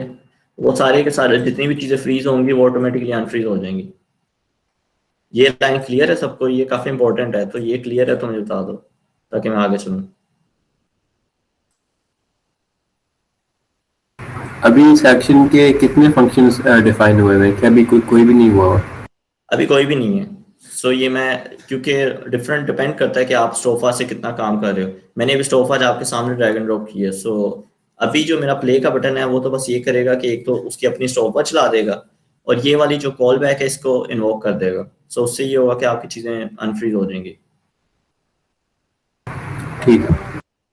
ठीक है, किसी को कोई इश्यू इस लाइन में कोई चीज समझ ना आई हो तो मुझे अभी बता दे ताकि मैं नेक्स्ट मूव कर जाऊँ।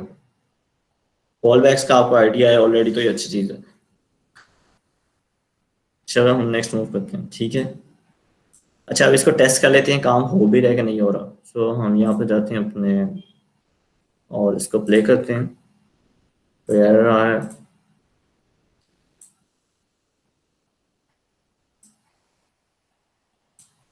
एरर क्या है हमारे पास, RB dot constraints is equal to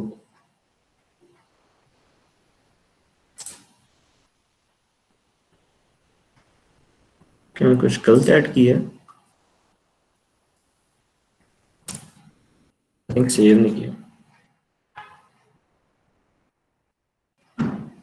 sir ये लाइन दोबारा एक्सप्लेन कर दें एक बार। अच्छा, ये लाइन में हम बेसिकली ये कर रहे हैं कि जो ये हमारे पास स्टॉपवॉच का प्ले बटन है ना, ठीक है, इसके ऊपर एक एक्शन जो है ना मैंने डिफाइन किया हुआ है। वो एक्शन बेसिकली ये है कि जैसे ये बटन क्लिक हो वो एक्शन इन्वोक हो जाता है। अब उस एक्शन को आप जितने मर्जी फंक्शन पास कर दोगे ना, उसने इन्वोक सिर्फ तभी होना है जैसे आप इसको क्लिक करोगे, ठीक है। सो मैंने यहाँ पे क्या किया है कि हम यहाँ पे आते साथ ही बॉल को फ्रीज कर देते हैं यहाँ तक, ठीक है।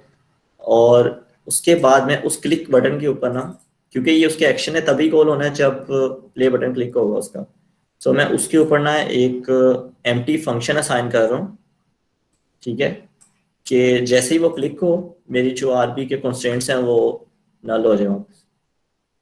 आपको इस चीज से कंफ्यूजन तो नहीं है? ये बेसिकली फंक्शन ही है, इसको खत्म ही कर देते हैं।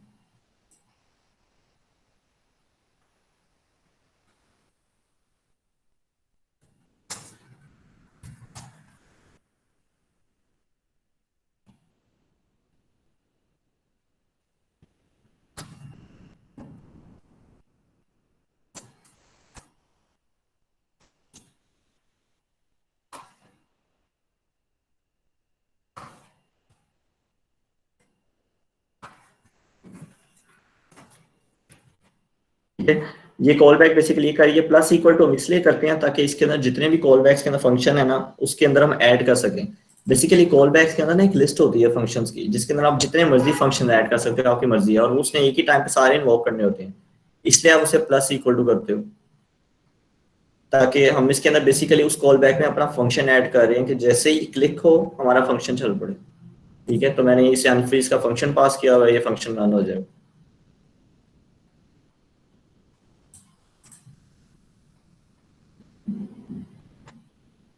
ठीक है कि ओके ओके सर, समझ आ गई आगे।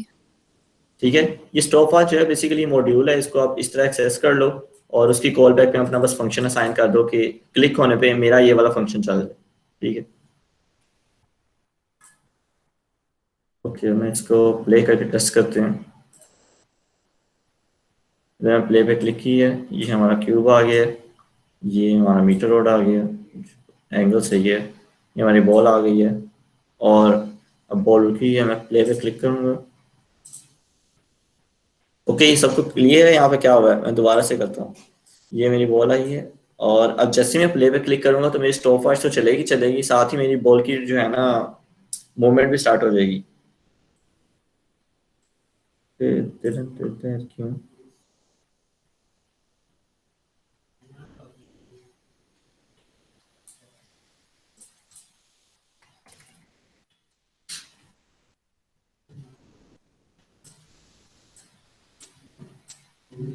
अब मैं जैसे ही प्ले करूंगा मेरी बॉल जो है वो सीधा मूव होना शुरू हो जाएगी।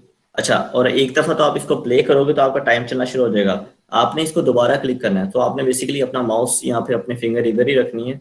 जैसे ही बॉल आपको लगे ना इस पॉइंट से नीचे गिर गई है, आपने फौरन इसको दोबारा क्लिक कर देना ताकि आपका टाइम रुक जाए, वरना आपका टाइम चलता रहेगा।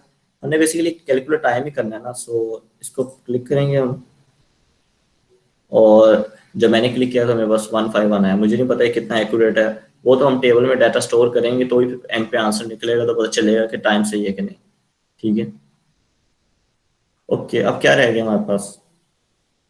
हमारे पास अभी जो है हमारी स्टॉप वॉच हो गई है, हमारे बॉल की मूवमेंट हो गई है, हमारा एंगल हो गया है। अब सिर्फ एक चीज़ रहती है, वो ये कि हमारा जो सेंटीमीटर है उसका फंक्शन तो बन गया, लेकिन सेंटीमीटर हमारा चल नहीं रहा।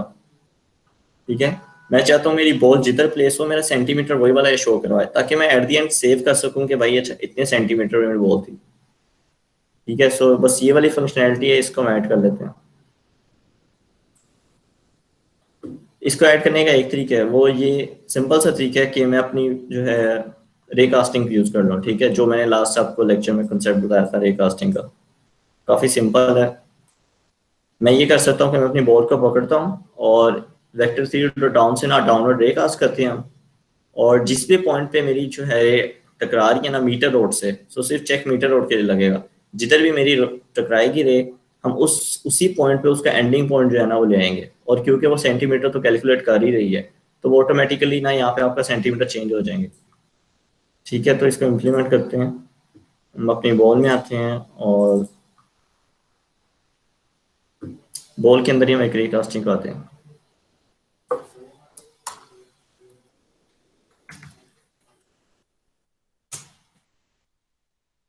एक चीज और, आपने जो अपनी रे कास्टिंग करवानी है ना वो फिक्स अपडेट में करवानी है, अपडेट में नहीं करवानी कभी। इसकी रीजन पता है आपको?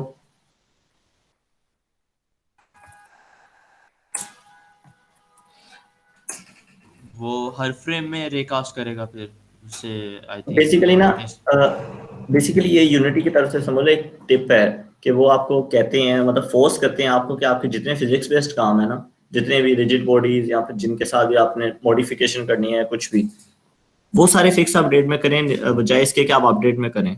अपडेट में आप इस तरह के काम कर सकते हैं जैसे क्लिक की कर दिया आपने, या किसी बटन को प्रेस करने से किसी की कोई मॉडिफिकेशन कर दी। लेकिन फिजिक्स बेस्ड जितने काम है ना वो आपको फिक्स अपडेट में नहीं करना चाहिए, क्योंकि फिक्स अपडेट में हर फ्रेम में कॉल होना ही होना है, और जो आपकी अपडेट है वो स्किप भी हुई थी समटाइम, तो वो आपकी फिजिक्स ना फिर इतनी अच्छी नहीं रहती। आपके फिजिक्स को सही तरह से सिमुलेट होने के लिए हर फ्रेम में कॉल होना जरूरी है। ठीक है, तो एक ये रीजन है जिसकी वजह से यूनिटी थोड़ा आपको फोर्स करता है कि आप इस अपडेट में इस तरह काम करें। होने को ये काम मेरा अपडेट के अंदर भी हो जाएगा, ठीक है, लेकिन मसला ये होगा कि कुछ फ्रेम्स ऐसे होंगे बीच में जिसमें ना वो स्किप कर रहा होगा, और हम नहीं ऐसे चाहते कि स्किप वाला काम हो।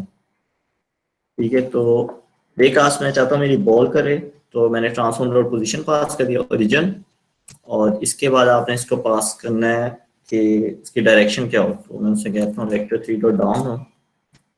ट्रांसफॉर्म डॉट डाउन में इसलिए नहीं कर रहा क्योंकि वरना मेरी बॉल ने रोटेट होना है, मेरी रेकास्ट के साथ साथ रोटेट हो रही होगी। सो हम इसको वेक्टर 3 डाउन कर रहे हैं कि बॉल जिधर मर्जी जाए हमेशा डाउनवर्ड डायरेक्शन में।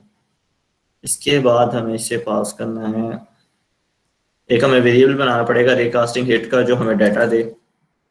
सो मैं यहाँ पे रेकास्ट हिट का एक डाटा डालता हूँ हिट, ठीक है, और यहाँ पे मैं हिट पास करता हूँ।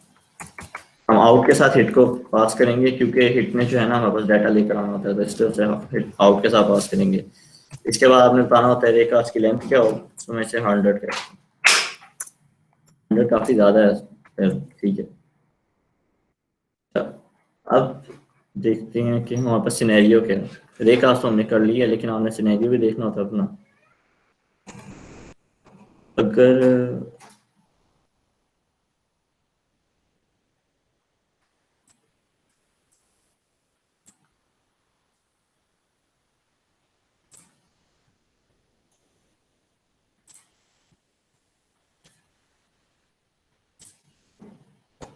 अच्छा, अब आप ना इसको गौर से तो देखो, क्योंकि हमारा मीटर और वी शेप नहीं है, हम यूनिटी के एसेट्स यूज करते हुए हमने मीटर रोड बनाया है, ठीक है। ये दूसरे तरह का मीटर रोड है जो दरमियान से लिंक्ड होता है लाइक। लेकिन अब मसला ये कि हम तो रेकास्ट करवा रहे हैं, ठीक है, और हमने रेकास्टिंग में सिर्फ बताना है कि हमारी बॉल से जिधर भी कास्ट हिट करे मीटर रोड को उस पोजीशन पे चले जाए। इस मीटर रोड का ना एक बहुत बड़ा इशू है, वो ये कि इसके दरमियान में तो कोलाइडर ही नहीं है। अगर मैं अपने मीटर रोड पे क्लिक करूँ ना, इन्वेंट्री पूल मैनेजर में जाके मीटर रोड, और यहाँ पे जो भी एक्टिव होगा, ठीक है। सो इसके दो पार्ट्स हैं, ये मेरे मीटर रोड के पार्ट्स हैं और कोलाइडर इन्हीं पे लगा हुआ है। जबकि मेरी रे कास्टिंग जो है ना मेरे इस पॉइंट से हुई है, मिडिल पॉइंट से। दैट मीन्स कि मेरी रे कास्ट जो मर्जी हो जाए वो इनको पास थ्रू कर जाएगी, ठीक है, क्योंकि बॉल तो मेरी बेसिकली साइडों पे सपोर्ट के लिए, और रे कास्ट में साइडों से नहीं करवा रहा बल्कि इसके ओरिजिन से करवा रहा हूँ जो कि इसका सेंटर बनता है, ठीक है। तो इसका सिंपल सा फिक्स है वो ये कि आप अपने मीटर रोड पे जाओ, ये मैंने कोलाइडर खुद से ऐड किया हुआ है। अच्छा, इसका एक फिक्स ये है कि आप अपने प्रीफैम में जाओ और मीटर रोड में जाना है आपने। ये आपका मीटर रोड आ गया, ठीक है, और इसमें जो खाली सरफेस है ना मिडल वाली, ये वाली, इसको इसके ऊपर हमें कोलाइडर लगाते हैं सिर्फ नीचे, ताकि हमारी रे कास्ट जो है ना इसके साथ हिट करे बजाय इसके के पास थ्रू हो जैसे। तो आप यहाँ पे ऐड कंपोनेंट में जाओ, बॉक्स कोलाइडर, ये आपका कोलाइडर आ गया, और इसकी जो हम लेंथ और विड्थ है ना वो छोटी कर देते हैं।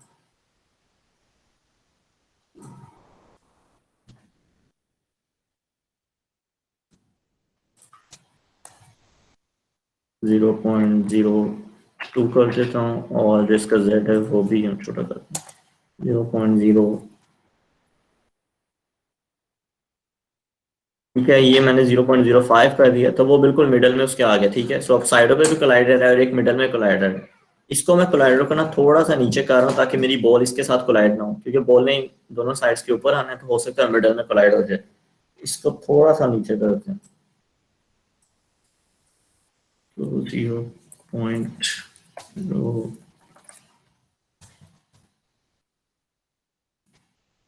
आई थिंक ये ठीक है। और बाकी आपने अपना कोलाइडर जो है एक्सेस करवाने होते हैं, ठीक है।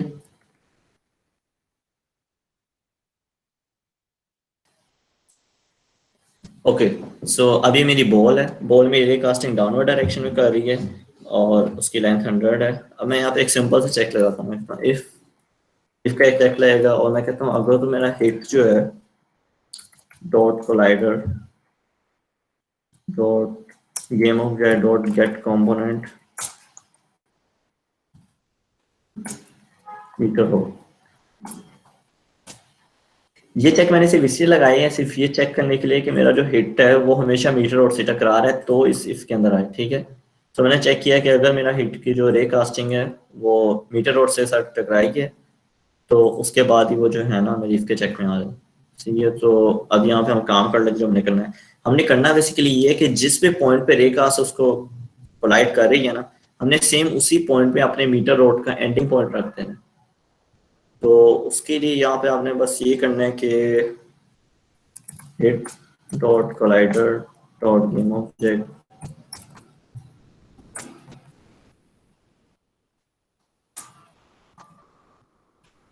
अच्छा, अब मेरे पास क्योंकि मीटर रोड आ गया है, ठीक है, मेरे पास मीटर रोड का रेफरेंस यहाँ से आ रहा है और क्योंकि इसके अंदर मीटर रोड के अंदर हमने ना एक पब्लिक वेरिएबल मैंने आपको बताया था ये बनाया एंडिंग पॉइंट। अब ये पब्लिक मैंने बनाया इसलिए था ताकि मैं इसको गेट कर सकूँ। अब ये क्योंकि पब्लिक है तो मेरे पास जो है ना हमारा एंडिंग पॉइंट आ गया, ठीक है। इसको आप किसी फंक्शन के थ्रू भी गेट कर सकते हो कि आप इसको प्राइवेट रख लेते हो और एक फंक्शन में रिटर्न करवा लेते, फंक्शन पब्लिक होता है वो आपकी मर्जी है।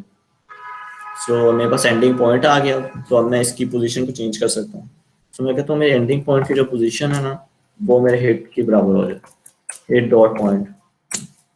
Hit dot point basically same exact वो पोजीशन होती है जिधर आप जो रे कास्ट है कोलाइड के साथ कोलाइड कर रही है। सो क्योंकि मीटर रोड के अंदर ही है, अब ये हो गया, इसको टेस्ट करते हैं।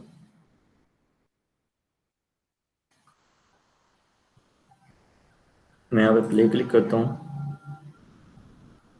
ये हमारा बॉक्स आ गया है, ये क्लाइंट प्लेन आ गया है और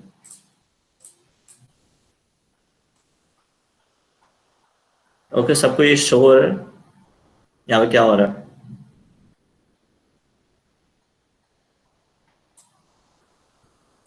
अब बेसिकली हमें पता चल गया कि मैंने बॉल किधर प्लेस की है। बॉल बेसिकली यूजर ने जो प्लेस किया है वो 213 सेंटीमीटर के ऊपर प्लेस की है। अगर मैं इसे प्ले करूं तो बॉल ड्रॉप होगी, सेंटीमीटर भी उधर ही साथ साथ कम होना शुरू होते हैं।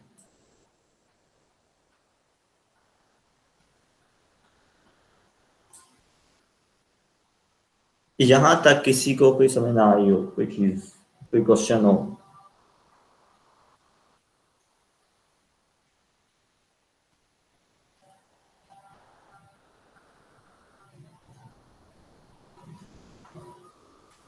हेलो, किसी का क्वेश्चन नहीं है?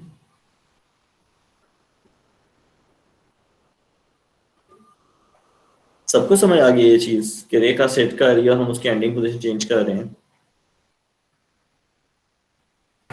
जी क्लियर है। ओके सो अच्छा, अब आई थिंक हमारे पास ना जो हमारा एक्सपेरिमेंट करने वाला काम था ना, सिमुलेट करने वाला काम, वो आई थिंक ऑलमोस्ट कंप्लीट है। आई थिंक कोई चीज़ नहीं रहती। सेंटीमीटर हमारे पास आ रहे हैं जो यूज़र को चाहिए, आपके पास एंगल आ रहा है, आपके पास टाइम आ रहा है, और क्या, और आई थिंक कुछ भी नहीं है। अब आपके पास जो मेन चीज़ है वो ये कि आपने डाटा सेव करवाना है। बेटर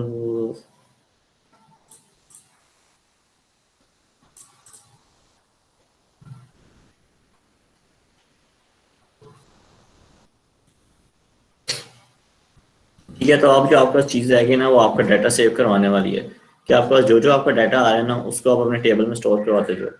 लेकिन अभी हम ये कर सकते हैं कि एक तो ये चीज़ आपने ना, जो आप सबने जब अपने एक्सपेरिमेंट्स करने हैं ना, खासतौर पे वो बच्चे जो फिजिक्स के एक्सपेरिमेंट करेंगे, फिजिक्स के एक्सपेरिमेंट में जैसे ही आपको डाटा आ जाए ना सिमुलेशन करते हुए, लाइक मेरे पास अभी हम ये कर रहे हैं तो हमारे पास डाटा थोड़ा सा आ गया कि हमारे पास सेंटीमीटर आ रहा है, टाइम आ रहा है, एंगल आ रहा है, और क्या आ रहा है, और ये चीज़ें हैं, ठीक है। इन वैल्यूज के आते साथ ही आपने सबसे पहले जो है ना ये वाली कैलकुलेशन करनी है, ये वाली आपने कैलकुलेशन करनी है खुद से कॉपी पेन के ऊपर। जो जो आपका डाटा आ रहा है कैलकुलेशन करके आपने वैल्यूज निकालनी है कि आपके पास जो आपकी जी की और ए की वैल्यू आती है वो सही भी है कि नहीं। इस स्टेप तक आपने अपना सारा काम सही करना है, ठीक है। मतलब उसको बेसिकली आप कोई मटेरियल ना ऐड करो, बिल्कुल बेसिक स्टफ के साथ ये वाला सारा के सारा काम कर लो, कोई शशके डालने की जरूरत नहीं है। क्योंकि अगर यही वाला आपका काम खराब है ना, कि अगर आपका डाटा गलत आ रहा है, ठीक है, सो मतलब कुछ स्टूडेंट्स हैं जो जिनको साथ हमने ये किया था पहले, तो वो गलती बेसिकली बच्चे ये करते हैं कि वो सारे एक्सपेरिमेंट कंप्लीट कर लेते हैं, सब कुछ सही हो रहा होता है, लेकिन उन्होंने टेस्टिंग ही नहीं की होती इस फेज के बाद, जितना फेज हमने अभी कर लिया है, और डायरेक्टली टेबल वाली स्क्रीन पे चले जाते हैं, टेबल बनाना शुरू करते हैं, तो और एट दी एंड उनका डाटा ही गलत आ रहा होता है, फिर वो वापस जाते हैं और ये सारी चीज़ें फिक्स कर रहे होते हैं। तो हम ना सबसे पहले ये करते हैं कि जो भी हमारा डाटा आ गया ना, उसके हिसाब से टेबल फिल कर लेते हैं, ठीक है। मतलब एक रीडिंग फिल करते हैं और देखते हैं हमारे पास जी की वैल्यू क्या आ रही है, वो सही भी आ रही है कि नहीं आ रही। अगर तो नहीं सही आ रही, इसका मतलब मैंने कुछ गलत किया एक्सपेरिमेंट में, जो मुझे फिक्स करना चाहिए, ठीक है। तो अभी हमारा कितना टाइम है सरफराज? टाइम वैसे हो चुका हुआ है, लेकिन आप you can take 15 more minutes, बस इससे ज़्यादा नहीं। ठीक है, सो आई थिंक हम फिर वो ये वैल्यूज कैलकुलेट कर लेते हैं जो हमारे एक्सपेरिमेंट से आ रही हैं, और उसके बाद अगर कोई छोटी वीडियो बनानी हो तो you can share the video, अगर तुम्हें ज़्यादा टाइम चाहिए हो। ठीक है, ठीक है, ठीक है, ठीक है। एक्चुअली टाइम जो है ना वो टेबल स्क्रीन के ऊपर चाहिए, क्योंकि एक्सपेरिमेंट की सिमुलेशन तो हो गई है कंप्लीट, लेकिन ये जो यूआई में ना पूरा टेबल बनेगा ये वाला। So why not you do the following, you and it here, और ना जो तुमने टेबल वाला बताना है वो you can make a video and share it. ठीक है, आई थिंक हाँ टेबल क्योंकि मुश्किल नहीं है, जो हमारे पास मुश्किल चीज थी ना वो यही थी कि आपका एक्सपेरिमेंट सिमुलेट कैसे होगा। आपका सिमुलेट हो रहा है, इतनी देर में हो जाएगा। क्या चीज? ये टेबल? हाँ, टेबल में ये है कि बेसिकली हमने ना ये डाटा का प्रीफैब बनाना है एक दफा, सो वो अच्छा। सारा यूआई का काम है, उसमें थोड़ा सा टाइम लगता है। कितनी देर लगेगी तुम्हारे ख्याल में? मेरे ख्याल से अगर मैं वीडियो बनाऊँ ना तो आई थिंक 45 मिनट्स लगेंगे अगर मैं एक्सप्लेन भी हिसाब से करूँ। You can make the video later, ठीक है, लेक्चर के फौरन बाद या जब भी आपको टाइम मिले। ठीक है, ठीक है, ठीक है। ठीक है। तो अभी जो हमारे पास डाटा है, फिर जो टाइम हमारे पास है उसमें कैलकुलेशंस कर लेते हैं, ठीक है। सो कोई अपने पास कॉपी पेंसिल खोल ले और ये कैलकुलेशंस करे ताकि हम देखें हमारा आंसर क्या आ रहा है। मेरा क्वेश्चन था सरफराज से कि वो जो आपने अभी प्रैक्टिकल तो हमने सेलेक्ट कर लिया, तो सर उसके बाद कहा था कि डिस्कस करना है मेरे साथ, वो डिस्कस कब करें? मैंने टाइम बताया था कि सैटरडे को और संडे को। ठीक है, तो उसके इन बिटवीन हम अपने मॉडलिंग पे काम शुरू करें। बिल्कुल जी, बिल्कुल। You should start working now, ठीक है। ठीक और है, मॉडलिंग वगैरह पे जरूर एटलीस्ट, अगर किसी और ने नहीं लिया you can just send me a message कि मैंने ये सिलेक्ट कर लिया है, तो प्लीज अगर आप अभी अवेलेबल है तो अभी मुझसे मीटिंग कर लें, और दोनों ग्रुप पार्टनर्स होने चाहिए और वो मीटिंग कर ले, मुझे कोई मसला नहीं है, ठीक है, अगर मैं अवेलेबल हुआ तो। ठीक है, ठीक है। और फैजान, इज इट पॉसिबल कि तुम्हारा नंबर वहां पर शेयर कर दें तो दे कैन, जो भी मैसेज करें ये ग्रुप वो ना हम दोनों को एज ए ग्रुप के तौर पर कॉल कर दें, तो फिर हम अगर अवेलेबल हुए आप तो आप अटेंड कर लीजिएगा, वरना फिर हम दोनों मैं तो अटेंड कर ही लूंगा। ठीक है, हम गूगल मीट्स पे नहीं कर रही है? नहीं, व्हाट्सएप पे दे कैन कॉल अस ना, या गूगल मीट पे भी मीटिंग। व्हाट्सएप पे तो मैं ऑलरेडी एडेड हूँ। हाँ हाँ, ठीक है, ठीक है, ठीक है, ठीक है। चलो, तो if they want to discuss करने के लिए they have to call us using Google Meet. You are absolutely right. ठीक है, तो they have to arrange the meeting, वो हम देख लेंगे फिर कैसे करना है। ठीक है, ठीक है, चलें। अच्छा, मीटिंग का यही बेहतर होगा कि अगर पूरी क्लास मतलब अगर कोई टाइम निकाल के रख लेना, उससे ये होगा कि काफी चीजें ऐसी होती हैं जो कोई एक और स्टूडेंट पूछता है और बाकियों को मतलब नहीं आइडिया होता हमने ये पूछनी थी। यार ये बहुत अच्छा आइडिया दिया है। Why not we do the following, 4 से 6 या 7 सैटरडे तक कर लेते हैं, और फिर इसी तरह संडे को भी ये 4 से 6 या 7 कर लेते हैं। Is it possible? जो आना चाहे आ जाए, जो नहीं आना चाहे ठीक है, हम 2 सेशन कर लेते हैं, but everybody has to attend one. Students के जो भी क्वेश्चन होंगे वो बाकियों को भी क्लियर हो जाएंगे। मोस्टली ये होता है कि ज्यादातर सेम क्वेश्चन होते हैं, किसी चीज को क्लियर नहीं होती, वो फिर बाकियों को क्लियर हो जाती है। यार ये बहुत अच्छा आइडिया दिया तुमने। इससे ना इनको एक्चुअली इससे हेल्दी होगी कि सबको डिजाइन का आइडिया हो जाएगा कि हम किस तरह से मतलब चाहते हैं ये डिजाइन करें। बहुत अच्छी बात, बहुत आला बात, बहुत आला बात। ठीक है, ठीक है, ये कर लेते हैं। फिर ऐसे करते हैं, मैं टाइम टेबल देख लेता हूँ कि मेरे टाइम की अवेलेबिलिटी है और आपकी भी अवेलेबिलिटी। अगर अमान आना चाहे तो ये तो बहुत ही अच्छा हो जाएगा। तो that will be really lovely कि अगर वो अमान की अवेलेबिलिटी हो, और मैं निम्रा सर से भी पूछूंगा अगर वो अवेलेबल हैं तो they can also put some input. ठीक है ना, कोई बायो का लेना चाहे वगैरह वगैरह। ठीक है, चले जबरदस्त हो गया, ठीक है। सो शुड वी कोई आगे बात करनी है या should we call it a day? I think ठीक है, ये I think टेबल we वाली should call शायद फिर मैं रिकॉर्ड कर लेता हूँ। ओके जी कोई सवाल करता? नहीं सर, बस यही था। ग्रेट हो गया जी। Okay, Thank you, thank you so much. I hope you enjoyed the lecture and you are excited about the practicals. I am very excited about the practicals. ठीक है, तो I hope के everyone will give their 100%.